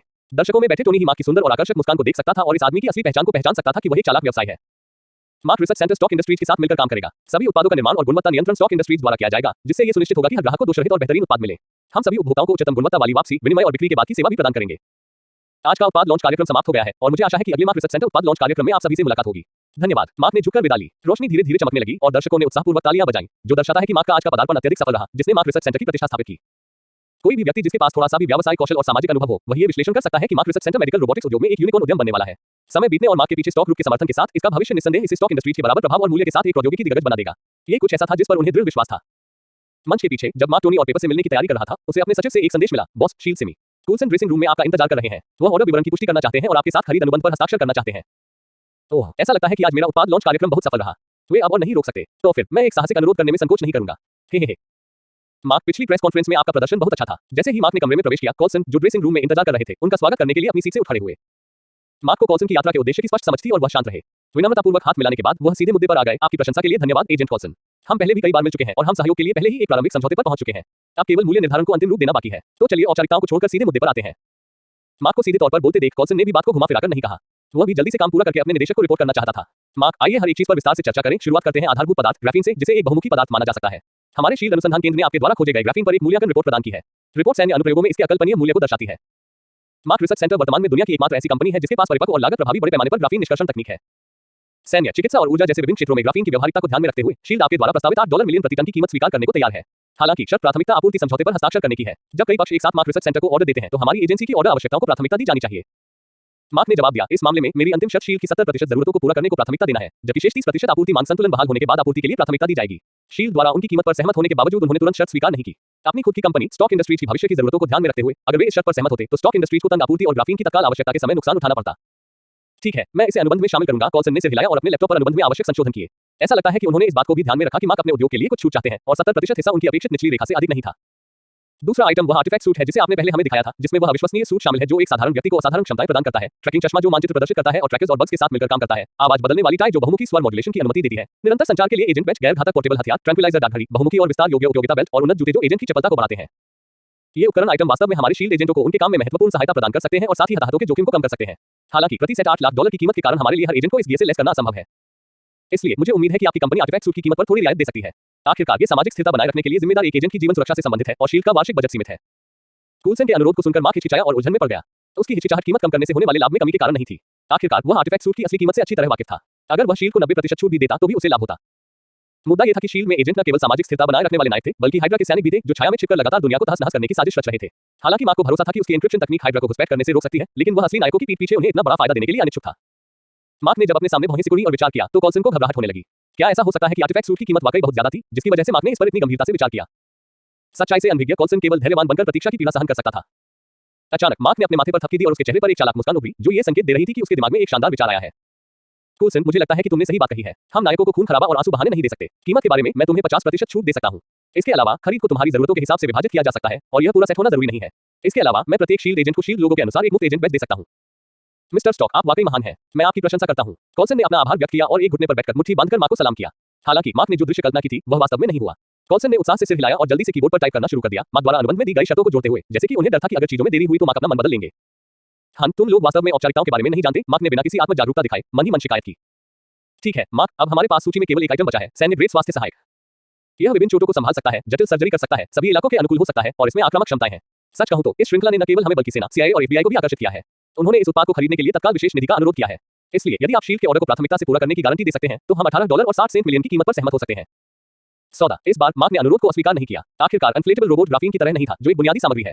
इसके अलावा दूसरे पक्ष ने पहले ही कीमत के मामले में रियायतें दे दी थी, इसलिए इस संबंध में सौदेबाजी जारी रखने का कोई कारण नहीं था। शर्तें तय होने के बाद कॉल्सन ने तुरंत एक पोर्टेबल ब्रीफकेस प्रिंटर निकाला और तैयार अनुबंध की 3 प्रतियां छापी। एक प्रति मार्क की कंपनी के पास रहेगी, एक शील्ड के पास और अंतिम प्रति शील्ड के उच्च संगठन विश्व सुरक्षा परिषद को सौंपी जाएगी। मार्क ने जल्दी से अनुबंध को स्कैन किया और अपने सचिव से सत्यापन के लिए कंपनी के कानूनी विभाग को फैक्स करने को कहा। जब यह पुष्टि हो गई कि कोई समस्या नहीं है तो उन्होंने अनुबंध पर हस्ताक्षर कर दिए। संतुष्ट होकर कॉल्सन ने अनुबंध रख दिया। मैं अनुबंध को पुष्टि और हस्ताक्षर के लिए निदेशक के पास वापस ले जाऊंगा और फिर मैं आपकी प्रति लौटा दूंगा। कोई बात नहीं, मार्क ने सहमति जताई। अब जब सब कुछ तय हो गया है तो मैं विदा लेता हूं। टोनी अभी भी मेरा इंतजार कर रहा है। जैसे ही मार्क जाने के लिए खड़ा हुआ, कॉल्सन ने तुरंत आवाज लगाई, रुको, इस खरीद अनुबंध को अंतिम रूप देने के अलावा निदेशक ने मुझे आज एक और काम पूरा करने के लिए सौंपा है। कार्य। मार्क ने आश्चर्यचकित होकर अपना सिर उस व्यक्ति की ओर घुमाया और जाने के लिए अपनी गति रोक दी। ये सही है, शील्ड वर्तमान में एक बड़े गुप्त ऑपरेशन में लगा हुआ है जिसके लिए मजबूत वैज्ञानिक अनुसंधान सहायता की आवश्यकता है। हालांकि हमारे आंतरिक वैज्ञानिकों को इस परियोजना में कुछ अड़चनों का सामना करना पड़ा है जिन्हें दूर करना मुश्किल है। इससे पहले निदेशक फ्यूरी ने टोनी से बात की थी और टोनी ने हमारी ऊर्जा समस्याओं को हल करने के लिए तकनीकी सहायता प्रदान करने पर सहमति व्यक्त की थी। लेकिन अब हम बिजली प्रणाली के साथ कुछ कठिनाइयों का सामना कर रहे हैं।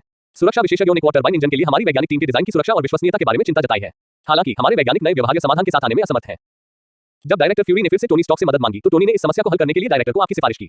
उन्होंने आपके द्वारा किए गए मैग्नेटिक एक्सेस सर्वो सिस्टम और सुपर ब्रेकिंग इंजन के आविष्कार की बहुत प्रशंसा की। उनका मानना है कि आप इन दो तकनीकों के आधार पर सबसे उपयुक्त समाधान प्रदान कर सकते हैं। इसलिए आज यहां आने से पहले निदेशक फ्यूरी ने मुझे आपको इस मामले के बारे में सूचित करने और आपकी राय पूछने का निर्देश दिया। यदि आप इस परियोजना के लिए बिजली प्रणाली के विकास को पूरा करने में हमारी मदद करने के लिए सहमत हैं, तो निदेशक अपने अधिकार का उपयोग करेंगे और मुआवजे के रूप में शील्ड द्वारा वर्षों से एकत्रित तकनीकी डेटा के एक हिस्से तक पहुंच प्रदान करेंगे। ज्ञान का उपयोग करके मुझे रिश्वत देने के बारे में सोचना। टोनी ने तुम्हें इस बारे में सलाह दी होगी, लेकिन मुझे मानना होगा कि यह कदम काफी प्रभावी है। मैं इस मिशन को पूरा करूंगा। मेरी कंपनी के सर्वर पर आवश्यक पैरामीटर भेजें और मैं उसके अनुसार समाधान तैयार करूंगा। वैसे अपनी तकनीकी लाइब्रेरी से एक तकनीकी सूची भी भेजें। मैं कुछ ऐसी तकनीकें चुनना चाहूंगा जिनमें मेरी रुचि हो। Stock innovation park, mark research centre, शीर्ष मंजिल प्रयोगशाला। मार्क शील्ड के लिए इंजन डिजाइन ड्राफ्ट को संशोधित करने में व्यस्त थे। इस प्रयोगशाला को प्राप्त करने के बाद से मार्क ने अपने कमरे में कठोर प्रयोगात्मक स्थितियों की तुलना में अपनी रचनात्मकता को उजागर करने के लिए यहां आना पसंद किया। पिछली प्रेस कॉन्फ्रेंस के दौरान कूल्सन ने उनसे संपर्क किया और एक गुप्त परियोजना के लिए पावर सिस्टम डिजाइन करने में मदद मांगी। मार्क को पता था कि यह तथाकथित गुप्त परियोजना वास्तव में हेलिकैरियर का विकास था और अब बहुत शानदार विशालकाय के लिए इंजन डिजाइन कर रहा था। मूल समय रेखा में कॉल्सन द्वारा पहले उल्लेखित सुरक्षा मुद्दे संभवतः अनसुलझे थे। दुश्मन के हमले के कारण टरबाइन इंजन की विफलता के कारण हेलिकैरियर प्रशांत महासागर में लगभग दुर्घटनाग्रस्त हो गया था। यद्यपि ऐसी गंभीर स्थिति उत्पन्न करने के लिए 4 में से कम 2 इंजनों की विफलता की आवश्यकता थी, फिर भी यह विमान में सवार सभी कर्मियों की सुरक्षा के लिए एक बड़ा जोखिम था। मार्क को आश्चर्य हुआ कि निक फ्यूरी ने सुरक्षा विशेषज्ञों को मूल योजना के अनुसार हवाई जहाज के निर्माण के लिए कैसे राजी किया। हालांकि अब जब शील्ड ने उसे यह काम सौंपा था तो मार्क आधे अधूरे मन से इसे पूरा नहीं कर सकता था। पिछले कुछ दिनों से उसने खुद को प्रयोगशाला में बंद कर लिया था, अपने डिजाइन प्रोटोटाइप को अनुकूलित करने में। खाने और शौचालय का उपयोग करने के अलावा वह कार्यक्षेत्र से बिल्कुल भी बाहर नहीं निकला। वह मालिबू में अपने घर भी नहीं लौटा। ये टोनी के इरादों के अनुकूल भी था। जब से पेपर और मार्क ने अपने आखिरी सहयोग के दौरान टोनी के लिए जाल बिछाया था, जिसमें मार्क ने गुप्त रूप से चीजों को आगे बढ़ाया था, तब से उनका रिश्ता तेजी से आगे बढ़ा था। ये वर्तमान में अस्पष्टता का दौर था और टोनी नहीं चाहता था कि मार्क तीसरा पहिया घर जाए ताकि वह पेपर के साथ कुछ अकेले समय बिता सके। मार्क जिस मौजूदा संशोधन पर काम कर रहे थे उसमें इंजन के ट्रांसमिशन सिस्टम के रूप में चुंबकीय अक्ष सर्वो सिस्टम और पावर इंजन के रूप में सुपर ब्रेकिंग इंजन का उपयोग करना शामिल था। चुंबकीय अक्ष के माध्यम से श्रृंखला में सैकड़ों या यहां तक कि हजारों सुपर ब्रेकिंग इंजनों को जोड़कर उनका लक्ष्य हेलिकैरियर के लिए पावर सिस्टम के रूप में एक अत्यधिक दोष सहिष्णु सुपर इंजन बनाना था। इस डिजाइन का लाभ शक्ति के समान वितरण में निहित है, जो पर्याप्त शक्ति प्रदान करते हुए सुचारू और स्थिर त्वरण और ब्रेकिंग प्रक्रिया सुनिश्चित करता है। स्थिर क्रूजिंग के दौरान अंतरिक्ष यान के लिए ऊर्जा बचाने के लिए अतिरिक्त इंजन बंद किए जा सकते हैं। इसके अतिरिक्त वितरित डिजाइन ये सुनिश्चित करता है कि भले ही 100 इंजन क्षतिग्रस्त हो जाएं, फिर भी अंतरिक्ष यान सुरक्षित रूप से उतर सकता है। मार्क अपने डिजाइन से संतुष्ट थे। उनका मानना था कि भले ही टोनी भविष्य में एंटी ग्रेविटी इंजन विकसित करें, लेकिन उनका सिस्टम संगत होगा, जिससे एयरबोर्न मदरशिप का सुचारू और लागत प्रभावी उन्नयन हो सकेगा, जिससे धन और समय दोनों की बचत होगी। अब एकमात्र चुनौती इस सुपर इंजन के लिए नियंत्रण प्रणाली की थी। त्वरण, मंदी, स्टीयरिंग और होविंग जैसी क्रियाओं को पूरा करने के लिए सैकड़ों या हजारों इंजनों का उचित समन्वय आवश्यक था। संपूर्ण नियंत्रण प्रणाली की डिजाइन कठिनाई और कार्यभार कल्पना से परे थे। हालांकि ऐसे कठिन कार्य का सामना करते हुए मार्क एक के बाद एक असफल विचारों को पलटने के बाद धीरे-धीरे उसे अकेले ही पूरा कर रहे थे। मार्क ने प्रत्येक पावर इंजन पर एक बुद्धिमान चिप लगाई, जिससे पूरा इंजन सिस्टम एक न्यूरल नेटवर्क में बदल गया। उन्होंने पूरे नियंत्रण सिस्टम की देखरेख के लिए एक बुद्धिमान कोड जोड़ा, जिससे अंतरिक्ष यान के संचालक आसानी से इसकी गतिविधियों को नियंत्रित कर सके। इसलिए शील्ड से कार्य प्राप्त करने के एक सप्ताह बाद जब मार्क ने कॉल्सन को फोन करके सूचित किया कि वे आकर डिजाइन परिणाम प्राप्त करें, तो अनुभवी कॉल्सन भी मार्क की कार्यकुशलता से आश्चर्यचकित रह गए। आपने वह समस्या हल कर दी जो शील्ड वैज्ञानिकों को महीनों से परेशान कर रही थी, सिर्फ एक सप्ताह में। मैंने डिजाइन पूरा कर लिया है, लेकिन यह आपकी अपेक्षाओं पर खरा उतरता है या नहीं, यह आप पर निर्भर करता है। मार्क ने कंधे उचकाते हुए कहा, मानो यह कोई बड़ी बात नहीं है। वैसे शील्ड अपना वादा कब पूरा करेगा? मैं थोड़ा अधीर हो रहा हूं। चिंता मत करो, एक बार शील्ड ने अपना वचन दे दिया तो वह उससे पीछे नहीं हटेगी। यदि आप अभी भी अनिश्चित हैं तो आप टोनी से परामर्श कर सकते हैं। यदि वह सहमत है तो आप मेरे साथ अभी शील्ड मुख्यालय आ सकते हैं। इस तरह यदि बिजली प्रणाली के डिजाइन के बारे में कोई प्रश्न है तो हम आपसे किसी भी समय परामर्श कर सकते हैं। ओह, गुप्त विभाग का मुख्यालय, बढ़िया, मैं अभी वहां जाना चाहता हूं, मार्क ने आश्चर्य से कहा। बेमैक्स, मार्क की बुद्धिमान कलाई घड़ी चमक उठी, एक बुद्धिमान सहायक में अपग्रेड हो गई और सर्वर से जुड़ गई। जैसे ही बेमैक्स ने जवाब दिया, मेरे पिताजी को बता दो कि मैं उनके मुख्यालय में कूल्सन के साथ कुछ मौज मस्ती करने जा रहा हूं। मैं आज रात घर नहीं आऊंगा, उन्हें पेपर के साथ कुछ अच्छा समय बिताने दो। समझ गया, संदेश भेज दिया गया है। मास्टर, पुराने डायरेक्टर ने जवाब दिया, जाओ, आधे रास्ते से वापस मत आना और हमें परेशान मत करना। उद्धरण चिन्ह उद्धरण चिन्ह, योजक चिन्ह योजक चिन्ह। Washington DC. में पोटोमेक नदी के किनारे एक सफेद घुमावदार इमारत नदी के उस पार फैली हुई है। इसके चारों ओर प्रसिद्ध Capitol Hill, Washington national square, Washington स्मारक और लिंकन मेमोरियल है। ये कल्पना करना कठिन है कि एक गुप्त संगठन का मुख्यालय इतने लोकप्रिय पर्यटन स्थल पर स्थित होगा तथा उसका डिजाइन इतना भव्य और आकर्षक होगा कि वह सभी की नजरों में आ जाएगा। हालांकि उल्लेखनीय बात यह है कि इसके आकर्षक स्वरूप के बावजूद यदि आप स्थानीय लोगों से पूछें कि इमारत के अंदर कौन-कौन सी कंपनियां हैं और अंदर के लोग किस तरह के काम में लगे हैं, तो कोई भी सटीक जवाब नहीं दे पाएगा। शानदार बाहरी डिजाइन सभी का ध्यान इस हद तक आकर्षित करता है कि हर कोई इस बात को पूरी तरह से नजरअंदाज कर देता है कि अंदर क्या रहस्य छिपे हो सकते हैं। शील्ड का दृष्टिकोण वास्तव में साफ नजर में छिपे न कहावत को चरितार्थ करता है। मार्क, जो पहली बार ट्रिस्केलियन का दौरा कर रहा था, ने अंदर जाने के बाद उत्सुकता से चारों ओर देखा। आखिरकार अपने पिछले जीवन में उसने इमारत के कुछ हिस्सों को केवल फिल्मों और टीवी शो में ही देखा था। अब ये दृश्य वास्तव में उसकी आंखों के सामने प्रकट हो रहे थे और मार्क बहुत उत्साहित था। मार्क, मेरे करीब रहना याद रखना। मुख्यालय के भीतर कई गोपनीय और महत्वपूर्ण क्षेत्र हैं जहां पहुंचने के लिए प्राधिकरण की आवश्यकता होती है। यदि आप गलती से घुसपैठ करते हैं तो अन्य एजेंट आपको एक हमलावर के रूप में मान सकते हैं। इस बिंदु पर ध्यान दें, समझे। कॉल्सन, जो आगे चल रहा था, पीछे मुड़ा और मार्क को निर्देश दिया। चिंता मत करो, मार्क ने उसकी छाती थपथपाते हुए आश्वासन दिया। कूल्सन ने संतोष में सिर हिलाया, लेकिन उसने यह नहीं देखा कि मार्क के बोलने के बाद उसने धीरे से कहा, वैसे भी आपकी एक्सेस कंट्रोल प्रणाली मुझे नहीं रोक सकती। जिस क्षण मार्क ने ट्रिस्केलियन में प्रवेश किया, उसने अपने बुद्धिमान सहायक बेमैक्स को स्मार्टवॉच के माध्यम से गुप्त रूप से आदेश दिया था कि वह भवन के वाईफाई के माध्यम से पूरे आंतरिक सिस्टम में घुसपैठ कर ले ताकि कोई भी उजागर न हो। उसने शुरू में सोचा था कि इस तरह के संवेदनशील विभाग में घुसने के लिए कुछ प्रयास करने होंगे, लेकिन उसने यह उम्मीद नहीं की थी कि शील्ड के सिस्टम में कई छिपे हुए पिछले दरवाजे छोड़े गए थे, जिससे बेमैक्स आसानी से शील्ड सब में प्रवेश कर सकता था और बाहर निकल सकता था। यह उसके अपने पिछवाड़े में घुसने से भी ज्यादा आसान था। ऐसा लगता है कि हाइड्रा ने शील्ड के भीतर से डेटा एकत्र करने और संचारित करने के लिए ये पिछले दरवाजे छोड़े हैं। मैं भाग्यशाली हूं, लेकिन दुर्भाग्य से महत्वपूर्ण जानकारी या तो भौतिक दस्तावेजों में संग्रहित है या निक फ्यूरी के व्यक्तिगत सबक जो नेटवर्क से जुड़ा नहीं है। ऐसा लगता है कि मुझे जो चाहिए वो मुझे आमने सामने पूछना होगा, मार्क ने खुद से सोचा। कॉल्सन का पीछा करते हुए और उसे अपने आईडी कार्ड का उपयोग करते हुए कई प्रमाणीकरण दरवाजों से गुजरते हुए देखते हुए दोनों अंततः शील्ड के निदेशक निक फ्यूरी के कार्यालय में पहुंचे। आपसे फिर मिलकर अच्छा लगा, मार्क। मैंने एजेंट कूल्सन से सुना कि आपने बिजली प्रणाली का डिजाइन सिर्फ एक हफ्ते में पूरा कर लिया।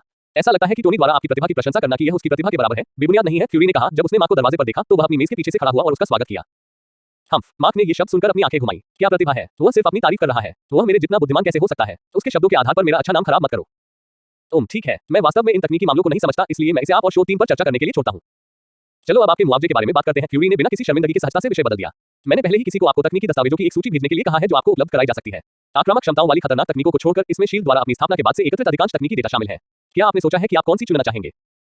ठीक है, मैंने पहले ही अपना मन बना लिया है। मैंने शुरू में सोचा था कि शील्ड जैसा बड़ा संगठन कुछ रहस्यों को उजागर करके आसानी से मेरी ज्ञान की प्यास को शांत कर देगा, लेकिन ये पता चला कि आपने मुझे जो सूची भेजी है उसमें से अधिकांश में पुरानी और सांसारिक प्रौद्योगिकियां शामिल हैं।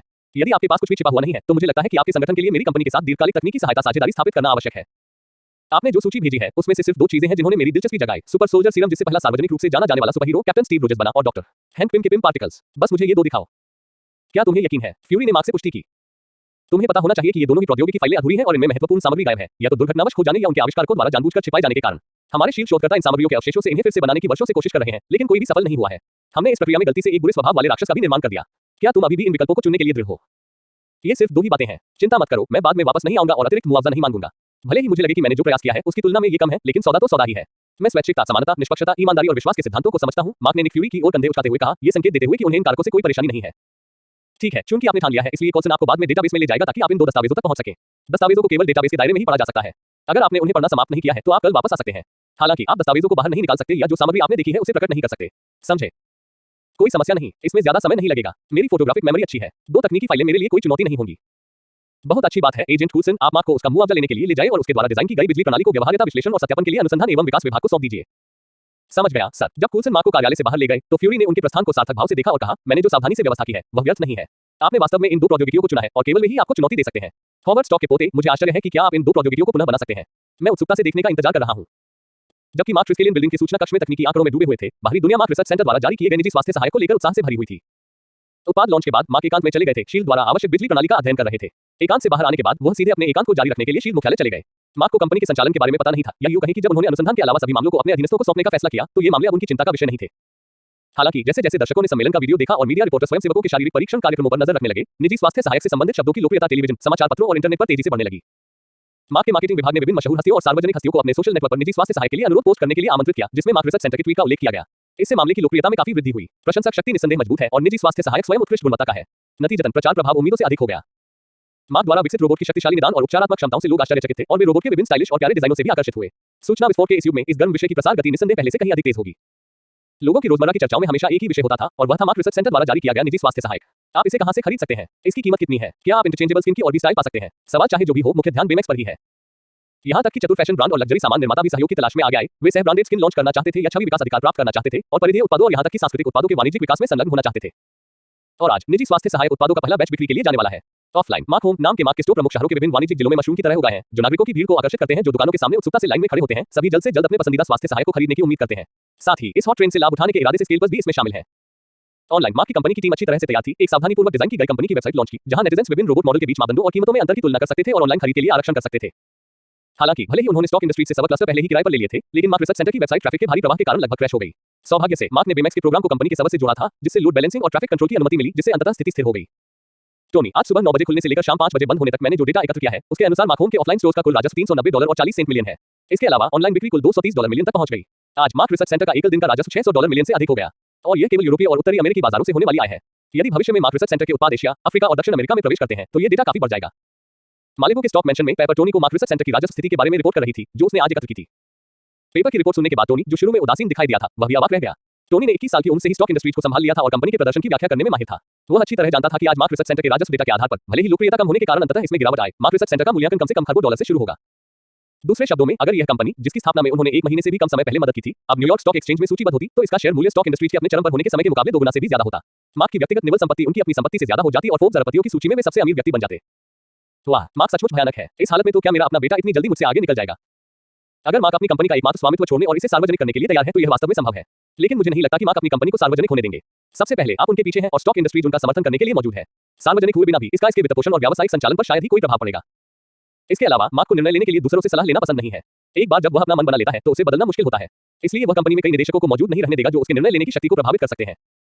इसके अलावा टोनी, आपने एक बात को नजरअंदाज कर दिया है। हालांकि स्टॉक इंडस्ट्रीज का नया ऊर्जा व्यवसाय अभी पूरी तरह से शुरू नहीं हुआ है, लेकिन मार्क रिसर्च सेंटर द्वारा प्रदान की गई निजी स्वास्थ्य सहायक अनुबंध निर्माण सेवा ने कंपनी के स्टॉक मूल्य और राजस्व को हथियार विभाग बंद होने से पहले के स्तर पर बहाल कर दिया है। और गति अभी भी मजबूत है। आपकी व्यक्तिगत संपत्ति भी लगातार बढ़ रही है। तुम्हारे शब्दों से मुझे अच्छा महसूस हुआ। वैसे तुमने कुछ दिन पहले कंपनी में शामिल हुए एक नए शेयरधारक का जिक्र किया था। इस व्यक्ति ने तब भारी मात्रा में खरीदारी की थी जब स्टॉक इंडस्ट्रीज के शेयर की कीमत गिर गई थी और अब उसके पास निदेशक मंडल में शामिल होने के लिए पर्याप्त शेयर है। क्या तुमने उससे संपर्क किया है? यद्यपि मैंने ओबेया के शेयरों को अपने नियंत्रण में ले लिया है तथा अनिवार्यतः कंपनी पर नियंत्रण प्राप्त कर लिया है, लेकिन यदि इस नए शेयरधारक के कुछ गुप्त उद्देश्य हैं तो इससे अभी भी कुछ परेशानी हो सकती है। आपको इसके बारे में चिंता करने की जरूरत नहीं है। नए निदेशक जिन्होंने उन शेयरों को खरीदा है वे मार्क हैं। उन्होंने देखा कि कैसे पहले बोर्ड के अन्य शेयरधारकों द्वारा आप पर प्रतिबंध लगाया गया था क्योंकि आपके शेयर 50% से अधिक नहीं थे, इसलिए उन्होंने शेयर बाजार में बिखरे हुए शेयरों को खरीदने के लिए अपने व्यक्तिगत धन का उपयोग किया। मार्क ने मुझे इन शेयरों और मतदान अधिकारों के संदर्भ में उनका पूर्ण प्रतिनिधित्व करने का अधिकार सौंपा है, इसलिए आप निश्चिंत रह सकते हैं। मार्क स्टॉक इंडस्ट्रीज का निदेशक बन गया है। अचानक टोनी को लगा कि दुनिया बहुत तेजी से बदल रही है और वह इसके साथ तालमेल नहीं रख सकता। शील्ड मुख्यालय ट्रिस्केलियन के डेटा रूम में मार्क एक तकनीकी डोजियर पकड़े हुए थे और बड़ी रुचि के साथ उसकी विषय वस्तु पढ़ रहे थे। उनके हाथ में जो दस्तावेज था वह सुपर सोल्जर सीरम के बारे में था और कई महत्वपूर्ण तकनीकी विवरण और सैद्धांतिक विवरण गायब थे। शेष सामग्री में ज्यादातर अकेले और विकास प्रक्रिया के दौरान डॉक्टर अब्राहम एस्किन द्वारा प्रस्तावित रिकॉर्ड किए गए प्रश्न शामिल थे। एक हिस्सा ऐसा भी था जिसमें उनके दादा हॉवर्ड स्टॉक द्वारा लिखे गए कुछ संस्मरण और अकेले शामिल थी जिन्होंने शील्ड की स्थापना के बाद इस पर काम किया था। इन अव्यवस्थित सामग्रियों और सूत्रों के बीच मार्क ने हॉवर्ड द्वारा छोड़ी गई छिपी हुई पुस्तकों में सूचना के टुकड़े भी देखे, जिससे अप्रत्यक्ष रूप से यह साबित हो गया कि हॉवर्ड ने शील्ड के लिए सुपर सोल्जर सीरम पर तकनीकी डेटा का पुनर्निर्माण करने का प्रयास किया था, लेकिन अंततः असफल रहा। जानकारी और सूत्रों की अव्यवस्थित प्रकृति के बावजूद मार्क को यह दिलचस्प लगा। ये सब पढ़ने के बाद उन्होंने पिम पार्टिकल्स पर तकनीकी दस्तावेज खोलने के लिए आगे नहीं बढ़े, बल्कि गणना पत्रों का एक ढेर निकाला और निष्कर्ष और गणना शुरू कर दी। मार्क ने सबसे पहले डॉक्टर एस्किन की शोध प्रक्रिया के कालानुक्रमिक क्रम के अनुसार डोजियर की सामग्री को क्रमबद्ध किया और फिर एक-एक करके निष्कर्षों और गणनाओं को व्यवस्थित करना शुरू किया। गणना पत्रों पर मार्क की कलम तेजी से चलती थी और लंबे और जटिल समीकरण घनीभूत रूप से पंक्तिबद्ध होते थे। मानक आकार के लगभग 100 पृष्ठ मार्क ने जल्दी से भर दिए और अधिकांश सामग्री अभी भी अनसुलझे समीकरण थे। सही उत्तर प्राप्त करने के लिए प्रायोगिक डेटा एकत्र करने के लिए व्यापक गणना और जैविक प्रयोगों की आवश्यकता थी। लेकिन मार्क के लिए गणना करना कभी भी चुनौती नहीं थी। स्टॉक परिवार की जन्मजात प्रतिभा, जो मार्वल यूनिवर्स से एक धोखा थी, समय यात्रा से प्राप्त मस्तिष्क विकास और वर्षों से उसके निरंतर विकास के साथ मिलकर मार्क के मस्तिष्क को देवता के दायरे के बहुत करीब ले आई थी। आज पृथ्वी पर सबसे तेज सुपरकंप्यूटर भी गणना क्षमता के मामले में मार्क से आगे नहीं निकल पाए। प्रयोगात्मक डेटा भी मार्क को रोक नहीं सका। उनके अत्यधिक विकसित मस्तिष्क ने उन्हें अपने दिमाग में एक आभासी प्रयोगशाला बनाने और अपनी यादों से विभिन्न जैविक डेटा तक पहुंचने, एक आभासी प्रयोगात्मक प्रक्रिया का निर्माण करने की अनुमति दी। विश्लेषण और गणना के बाद वह ऐसे डेटा परिणाम प्राप्त कर सकते थे जो वास्तविक दुनिया के प्रयोगों की तरह ही सबसे छोटे विवरण तक सटीक थे। हालांकि मार्क ने सुपर सोल्जर सीरम के तकनीकी डेटा का पता लगाना जारी नहीं रखा। इस डेटा रूम में सभी दिशाओं से निगरानी कैमरे लगाए गए थे। अगर वह यहां सब कुछ गणना करता तो वे एक डोजियर में संकलित हो जाते और कल हाइड्रा और निक फ्यूरी के डेस्क पर पहुंच जाते। मार्क ऐसा कुछ नहीं करेगा जिससे दूसरों को अपने खर्च पर फायदा हो। डेस्क पर बिखरे हुए कागजों को व्यवस्थित करने के बाद मार्क ने उन्हें करीने से एक स्थान पर रखा और पिम पार्टिकल्स पर दूसरा तकनीकी दस्तावेज उठाया तथा ध्यानपूर्वक उसकी जांच की। पिम पार्टिकल्स उपपरमाणविक कण थे जिनका नाम उनके आरंभिक खोजकर्ता डॉक्टर हैंक पिम के नाम पर रखा गया था। शोध के माध्यम से डॉक्टर हैंक पिम ने पाया कि ये उपपरमाणविक कण वस्तुओं के आकार को बदल सकते हैं, यहां तक कि लोगों को अपनी इच्छानुसार अपना आकार बदलने की अनुमति भी देते हैं। उन्होंने पिम पार्टिकल्स के सिद्धांतों का उपयोग करके उन्हें अपने कवच में एकीकृत किया, जिससे एंटमैन सूट बना। डॉक्टर हैंक पिम का योगदान इससे भी आगे जाता है। इन उपपरमाणविक कणों को इकट्ठा करने और सुरक्षित रूप से उपयोग करने के लिए डॉक्टर पिम ने कोर समीकरणों की एक श्रृंखला तैयार की। कोर समीकरणों के इस सेट का उपयोग करके डॉक्टर पिम और उनकी पत्नी जैनेट क्रमशः सुपरहीरो एंटमैन और वास्प बन गए। परिणामस्वरूप उन्हें हॉवर्ड स्टॉक द्वारा शील्ड में शामिल होने के लिए आमंत्रित किया गया। हालांकि एक मिशन के दौरान जिसमें डॉक्टर पिम और उनकी पत्नी साथ थे, जैनेट बहुत छोटा होने के बाद क्वांटम दायरे में फंस गया। इसने उसे पिम कणों के खतरों का पुनर्मूल्यांकन करने पर मजबूर कर दिया और उसे लगा कि इस तकनीक को उचित रूप से सुरक्षित रखा जाना चाहिए। उसी समय उसने पाया कि शील्ड के भीतर कोई व्यक्ति उसके शोध को चुराने और पिम कणों की नकल करने का प्रयास कर रहा था। इस खतरनाक तकनीक की रक्षा के लिए डॉक्टर पिम ने स्वेच्छा से शील्ड छोड़ दिया। अपने और शील्ड के बीच संबंध टूटने के बाद डॉक्टर पिम इन मूल समीकरणों से जुड़ी सारी जानकारी अपने साथ ले गए। शील्ड के भीतर बची हुई जानकारी के टुकड़े वैज्ञानिकों द्वारा डॉक्टर पिम के साथ काम करते हुए प्राप्त आंकड़ों के आधार पर निकाले गए निष्कर्ष थे। यहां तक कि मार्क अपनी सारी क्षमताओं के बावजूद इन टुकड़ों से मूल कोर समीकरणों को रिवर्स इंजीनियर नहीं कर सका। हालांकि इससे कोई फर्क नहीं पड़ा। मार्क को लोगों को छोटा करने में कोई दिलचस्पी नहीं थी। जैसा कि पहले बताया गया है, मार्क ऐसे व्यक्ति नहीं थे जो युद्ध में भाग लेना पसंद करते थे। इसलिए लोगों को सुरक्षित रूप से छोटा और बड़ा करने वाले सूट बनाने के बजाय मार्क इस तकनीक को वस्तुओं पर लागू करने के लिए अधिक इच्छुक थे। आप देख सकते हैं, वस्तुओं के आकार को बदलने की पिम पार्टिकल्स की क्षमता को मार्क के दिमाग में मौजूद माइक्रो रोबोट तकनीक के साथ मिलाकर नैनोबॉट्स बनाना आसान हो जाएगा और विभिन्न नैनो प्रौद्योगिकियों के उत्पादन की कठिनाई और लागत में काफी कमी आएगी। मार्क को सबसे ज्यादा जरूरत इस बात की थी कि वास्तविक दुनिया से पिम पार्टिकल्स को कैसे इकट्ठा किया जाए और उन्हें कैसे स्टोर किया जाए। इस तकनीकी जानकारी में विस्तृत डिजाइन विचार पहले से ही दर्ज थे। हालांकि परिणाम प्राप्त करने के लिए मार्क को अभी भी आगे अनुसंधान और निष्कर्ष निकालने की आवश्यकता थी, लेकिन ये पहले से ही पर्याप्त था। अपनी चाहत के मुताबिक दो तकनीकें हासिल करने के बाद मार्क संतुष्ट होकर डेटा रूम से बाहर निकल गए। हालांकि शील्ड को उनके द्वारा डिजाइन किए गए पावर सिस्टम की कठिनाइयों और मुख्य बिंदुओं को समझने में मदद करने के लिए मार्क अभी वहां से नहीं निकल पाए और उन्हें शील्ड द्वारा उपलब्ध कराए गए सूट में अस्थायी रूप से रुकना पड़ा। लेकिन इससे मार्क के शोध में कोई बाधा नहीं आई। उनके दिमाग में पहले से ही एक आभासी प्रयोगशाला का निर्माण हो चुका था, जहां मार्क के समान दिखने वाले 3 आभासी आकृतियां अपने कार्य कर रही थी। एक व्यक्ति सुपर सोल्जर सीरम का आविष्कार कर रहा था, दूसरा पिम पार्टिकल समीकरण निकाल रहा था तथा तीसरा अज्ञात अनुसंधान और विकास में लगा हुआ था। ये वह दृश्य था जो मार्क की समानांतर विचार प्रक्रिया ने उसकी आभासी प्रयोगशाला में निर्मित किया था। और तीसरे मार्क द्वारा जिस रहस्यमय परियोजना पर काम किया जा रहा था वह अंतिम डिजाइन थी जिसने super soldier serum, Pym particles और माइक्रो रोबोट को एक साथ जोड़ दिया। मैंने कभी नहीं सोचा था कि मार्वल यूनिवर्स में इस तकनीक को फिर से बनाने का अवसर मिलेगा। यहाँ पुनर्जन्म लेने से पहले मैंने सुना था कि यह फिल्म रिलीज होने वाली थी। यह अफसोस की बात है कि मुझे इसे देखने का मौका नहीं मिला। मुझे आश्चर्य है कि क्या इसे दो कॉमिक्स के बीच क्रॉसओवर माना जा सकता है। नहीं, शील्ड मुख्यालय की एक प्रयोगशाला के अंदर मार्क ने वैज्ञानिकों के एक समूह को मापदंडों की पुष्टि करने में व्यस्त देखा और अपनी असंतुष्टि व्यक्त की। यहाँ चुंबकीय अक्ष सर्वकोण 25 डिग्री होना चाहिए। क्या मैंने इसे ब्लूप्रिंट पर स्पष्ट रूप से चिन्हित नहीं किया था? आपने इसे बेतरतीब ढंग से क्यों बदल दिया? मार्क उन लोगों से क्रोधित थे जिन्होंने उनसे परामर्श किए बिना उनके निर्धारित मापदंडों को संशोधित कर दिया। हम युवा लोग हमेशा भूले रहेंगे। 25 डिग्री का ट्रांसमिशन कोण स्पष्ट रूप से ट्रांसमिशन यांत्रिकी के सिद्धांतों का खंडन करता है और ट्रांसमिशन अक्ष पर अतिरिक्त तनाव डालेगा। मैंने केवल सही समायोजन किया है। जिस वैज्ञानिक ने पैरामीटर बदले थे उसने मार्क को अहंकार से जवाब दिया जिससे उसके प्रति उसकी घृणा और शत्रुता दोनों ही प्रकट हुई। वह 30 के दशक में दिखाई दिया जो 50 और 60 के दशक के अन्य वैज्ञानिकों की तुलना में बहुत छोटा था। मार्क ने तुरंत दूसरे व्यक्ति के इरादों को भांप लिया। यह स्पष्ट था कि इस व्यक्ति को इतनी कम उम्र में मार्क की उल्लेखनीय उपलब्धियों से खतरा महसूस हुआ और वह हमेशा अति आत्मविश्वासी रहा। अब मार्क द्वारा बनाए गए डिजाइन से प्रभावित होकर जो अभी तक वयस्क भी नहीं था, इस व्यक्ति का मानना था कि उसकी स्थिति को कम आंका जा रहा है और इस प्रकार उसने खुद को ऊंचा उठाने के लिए जानबूझकर मार्क को छोटा कर दिया। हालांकि मार्क कोई साधारण व्यक्ति नहीं था। वह बचपन से ही टोनी से प्रभावित था और यह कहा जा सकता था कि 10 साल के प्रशिक्षण के बाद भी तीखी टिप्पणियों के मामले में यह व्यक्ति मार्क का मुकाबला नहीं कर सकता था।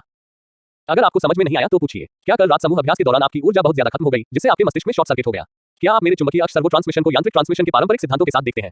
अगर आप वाकई इतने बुद्धिमान हैं तो शील्ड को आपके सवालों का जवाब देने के लिए मुझे एक 14 वर्षीय बच्चे को यहां लाने की जरूरत नहीं होगी। अगर हम आपके डिजाइन को लागू करते हैं तो क्या आप इस यूपोप को हजारों सुपर मजबूत ब्रेकिंग इंजनों की शक्ति के साथ बाहरी अंतरिक्ष में भेजने की योजना बना रहे हैं? क्या आप सभी को मारने की कोशिश कर रहे हैं? तुम उस व्यक्ति ने कांपती हुई उंगली मार्क की ओर उठाई और तर्क करने की कोशिश की, लेकिन वह अवाक रह गया। अंत में क्रोध से अभिभूत होकर वह बेहोश हो गया। उसके बगल में बैठे बड़े वैज्ञानिकों ने निराशा में अपना सिर हिलाया जो उसके व्यवहार से स्पष्ट रूप से नाखुश थे। एक बार जब कोई शोधकर्ता सलाह लेने की विनम्रता और ज्ञान के प्रति श्रद्धा खो देता है तो वह आसानी से धन और प्रसिद्धि के पीछे अंधा हो जाता है जिससे उसके लिए विज्ञान की सच्चाई की खोज करना असंभव हो जाता है। कुछ ही समय बाद कई एजेंट प्रयोगशाला में घुस गए और बेहोश युवा वैज्ञानिक को बाहर ले गए।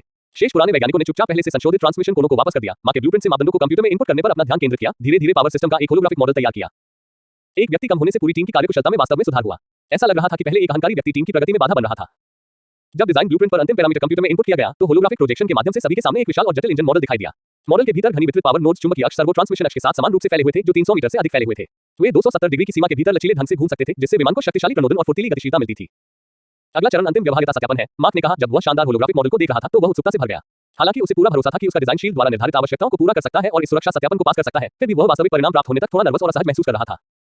बोलते समय मार्क ने अपनी जेब से एक पोर्टेबल हार्ड ड्राइव निकाली और उसे प्रयोगकर्ताओं में से एक को थमा दिया। ये वह नियंत्रण प्रणाली है जो पूरे बिजली तंत्र को नियंत्रित करती है। केवल इसके साथ ही हजारों बिजली नोड सुरक्षित और व्यवस्थित रूप से सहयोग कर सकते हैं, ऑपरेटर के आदेशों का पालन कर सकते हैं।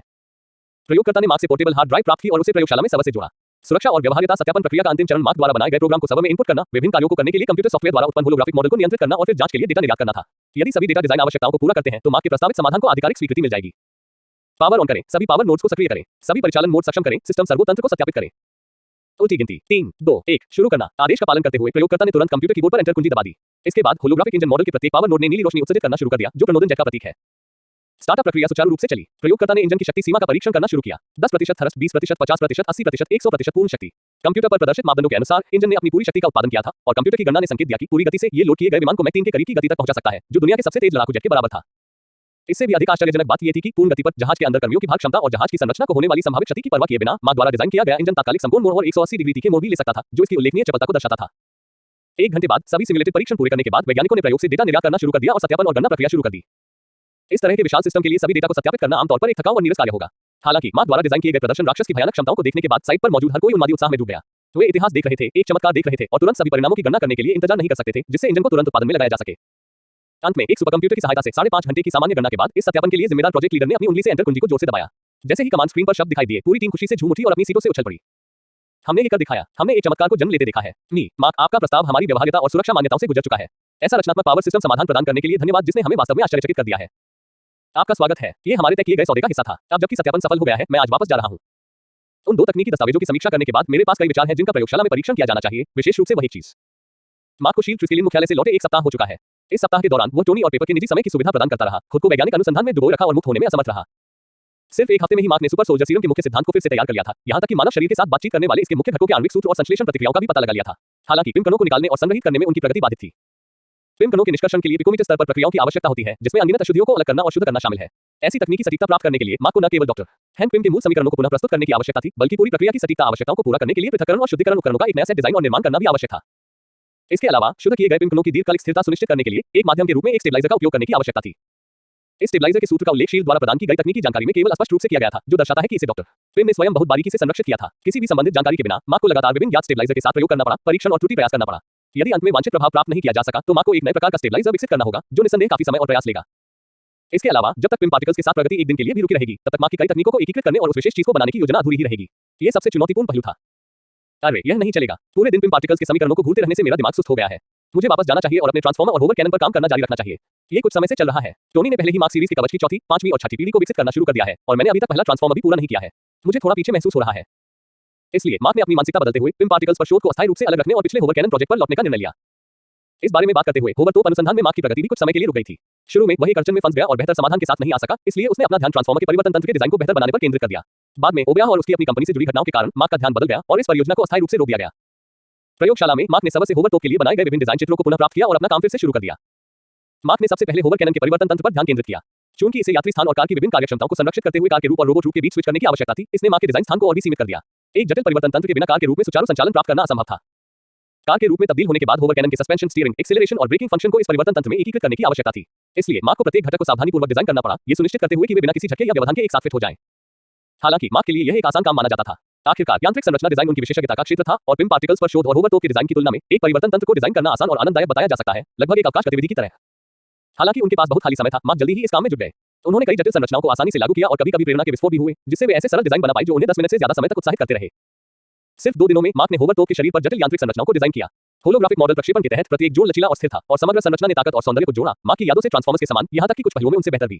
यदि मार्क द्वारा कल्पना की गई चौतरफा हमला इकाइयों के साथ जोड़ा जाए, तो उनके द्वारा डिजाइन किया गया ट्रांसफॉर्मर दिखने और हमला करने की शक्ति दोनों में फिल्म के चित्रण से कहीं आगे निकल जाएगा। अपने निजी सर्वर पर सारा डेटा अपलोड करने के लिए सेव पर क्लिक करने के बाद मार्क ने आलस से हाथ फैलाए। 10 घंटे से ज्यादा समय तक लगातार लैब बेंच पर काम करने के बाद उसका युवा शरीर थोड़ा थका हुआ महसूस कर रहा था। ऐसा लगता है कि मुझे सुपर सोल्जर सीरम पर शोध को प्राथमिकता देनी चाहिए। आखिरकार वैज्ञानिक शोध के लिए भी एक स्वस्थ शरीर अपरिहार्य है। जैसे ही वह सुपर सोल्जर सीरम के लिए शोध सामग्री लेने और अपना काम शुरू करने वाला था, अचानक लैब की घंटी बजी। मास्टर, आपकी सेक्रेटरी को काम पर जाना है और वह दरवाजे के बाहर इंतजार कर रही है। स्पष्ट आवाज ने मार्क को आगंतुक की उपस्थिति के बारे में सूचित किया और उसने सिर हिलाया। उसे अंदर आने दो। उत्पाद लॉन्च कार्यक्रम के बाद से मैंने कंपनी के मामलों पर ध्यान नहीं दिया है। अब समय आ गया है कि मैं थोड़ी पूछताछ करूं। आपके शोध में बाधा डालने के लिए क्षमा करें, बॉस। काले रंग का प्रोफेशनल सूट पहने और अपने सीने के सामने दस्तावेजों का ढेर पकड़े सचिव ने कमरे में प्रवेश किया और मार्क से क्षमा मांगते हुए सिर हिलाया। माफी मांगने की कोई जरूरत नहीं है, यह आपका काम है। इस बारे में बात करते हुए मैं एक बॉस के रूप में अपर्याप्त रहा हूं।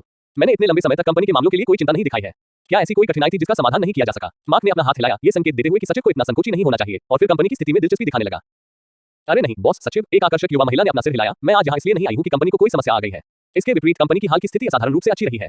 महाप्रबंधक ने मुझे कंपनी की स्थिति की रिपोर्ट करने और कंपनी के भविष्य के विकास की दिशा के बारे में पूछताछ करने के लिए आने को कहा है। आगे बढ़ो, मैं सुन रहा हूँ। ठीक है, हमारी कंपनी के व्यक्तिगत स्वास्थ्य सहायक उत्पाद के रिलीज होने के बाद से बिक्री लगातार बढ़ रही है। इसके लॉन्च होने के एक सप्ताह के भीतर विभिन्न मॉडलों के रोबोट और स्किन की मांग बहुत ज्यादा हो गई है। आज सुबह 8 बजे तक हमारा कुल ऑनलाइन और ऑफलाइन राजस्व 4.5 बिलियन अमेरिकी डॉलर तक पहुंच गया है। विभिन्न देशों के चिकित्सा संस्थानों और सैन्य बलों ने सहयोग करने की इच्छा व्यक्त की है और यह अनुमान है कि इस तिमाही के लिए हमारा कुल राजस्व 300 बिलियन अमेरिकी डॉलर से अधिक होगा। उच्च मांग से निपटने के लिए स्टॉक इंडस्ट्रीज ने तत्काल अपनी उत्पादन लाइनों को बढ़ा दिया है और अब उत्पादन आउटपुट हमारी दैनिक शिपिंग मात्रा को लगभग पूरा कर सकता है।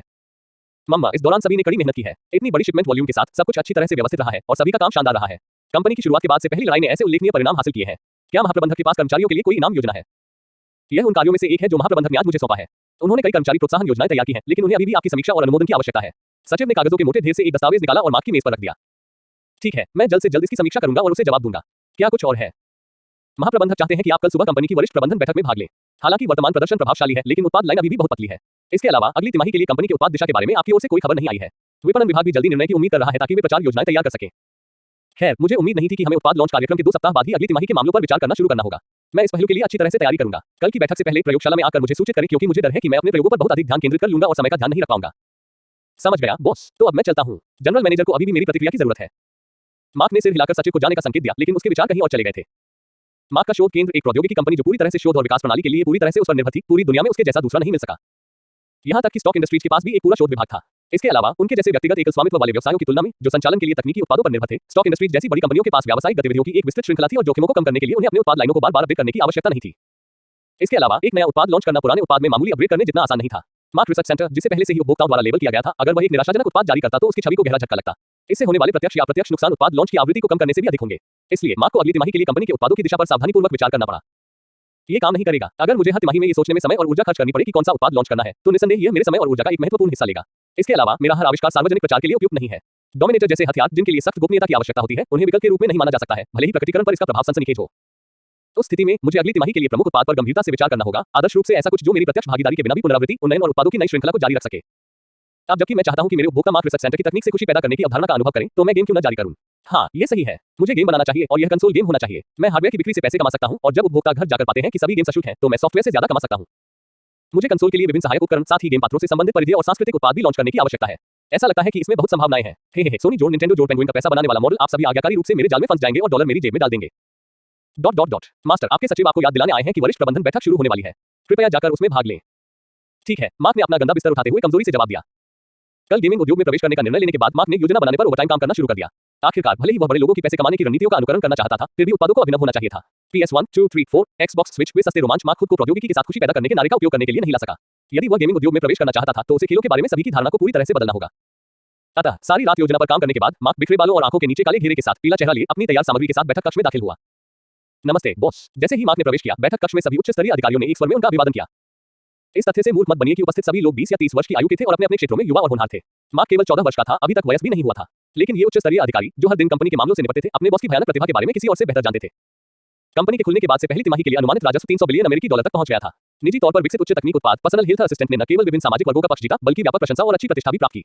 यदि मार्क इस समय अपनी कंपनी को सार्वजनिक करने के लिए तैयार होते, तो कंपनी का मूल्यांकन कम से कम खरबों में होता, जिससे ये 14 वर्षीय युवक दुनिया का सबसे अमीर व्यक्ति बन जाता। इसके अलावा मार्क के पिता आयरन मैन थे और उनके पीछे स्टॉक इंडस्ट्रीज का समर्थन था। इसलिए चाहे वह योग्यता के मामले में हो या पारिवारिक पृष्ठभूमि के मामले में, यह इन महत्वाकांक्षी युवा प्रतिभाओं को स्वेच्छा से उनके सामने झुकने के लिए पर्याप्त था। सुप्रभात सभी को। यदि सभी उपस्थित हैं तो महाप्रबंधक को बैठक की अध्यक्षता करने दें और शुरू करें। कृपया मुझे तब बुलाएं जब मेरा बोलने का समय हो। ठीक है बॉस। आइए सबसे पहले ऑनलाइन बिक्री में वृद्धि के कारण होने वाले लॉजिस्टिक्स लागत दबाव पर चर्चा करें। महाप्रबंधक के नेतृत्व में बैठक आधिकारिक रूप से शुरू हुई और प्रत्येक विभाग प्रबंधक और पर्यवेक्षक ने एक-एक करके अपने भाषण दिए। हालांकि इस बैठक की प्रक्रिया वैसी नहीं थी जैसी मार्क ने कल्पना की थी, जहां हर कोई बस अपनी स्क्रिप्ट पढ़ता था। माहौल बहुत ही गहन और गर्मागर्म बहस से भरा हुआ था। शायद ऐसा इसलिए था क्योंकि हर कोई युवा था और उनकी उम्र में बहुत ज्यादा अंतर नहीं था और हर किसी का अपने अपने दृष्टिकोण से गहरा लगाव था। ये वास्तव में इस गहन बहस और विचारों के टकराव के कारण था कि बैठक अत्यधिक कुशल थी और लिए गए निर्णय सटीक थे। उद्धरण चिन्ह ... अब मैं कंपनी के बॉस श्री मार्क स्टॉक को अगली तिमाही के लिए कंपनी के उत्पाद दिशा के बारे में बात करने के लिए आमंत्रित करना चाहूंगा। जब बैठक अपने समापन पर पहुंची और महाप्रबंधक ने विषय वस्तु का सारांश प्रस्तुत किया, तो अंततः मार्क की बारी आई कि वह कंपनी की भविष्य की योजनाएं प्रस्तुत करे। मार्क ने अपना गला साफ किया और फिर कॉन्फ्रेंस स्क्रीन पर अपनी योजना पेश की। उसने पूरे आत्मविश्वास से कहा, सज्जनों, आपके पिछले भाषण शानदार थे। अगली तिमाही के लिए कंपनी के उत्पादों के लिए सभी चलो गेमिंग पर ध्यान केंद्रित करें। उद्धरण चिन्ह विस्मयादिबोधक चिन्ह विस्मयादिबोधक चिन्ह विस्मयादिबोधक चिन्ह उद्धरण चिन्ह जंग। अगर आपको इसके आगे के एपिसोड चाहिए है तो आपको हमारे टेलीग्राम ग्रुप की मेंबरशिप लेनी होगी। टेलीग्राम ग्रुप की लिंक डिस्क्रिप्शन में मिल जाएगी आपको ये, पर हम कॉपीराइट और बाकी कारण से अपलोड नहीं कर सकते हैं आगे के एपिसोड अपलोड। धन्यवाद अपने हमें इतना सपोर्ट किया उसके लिए।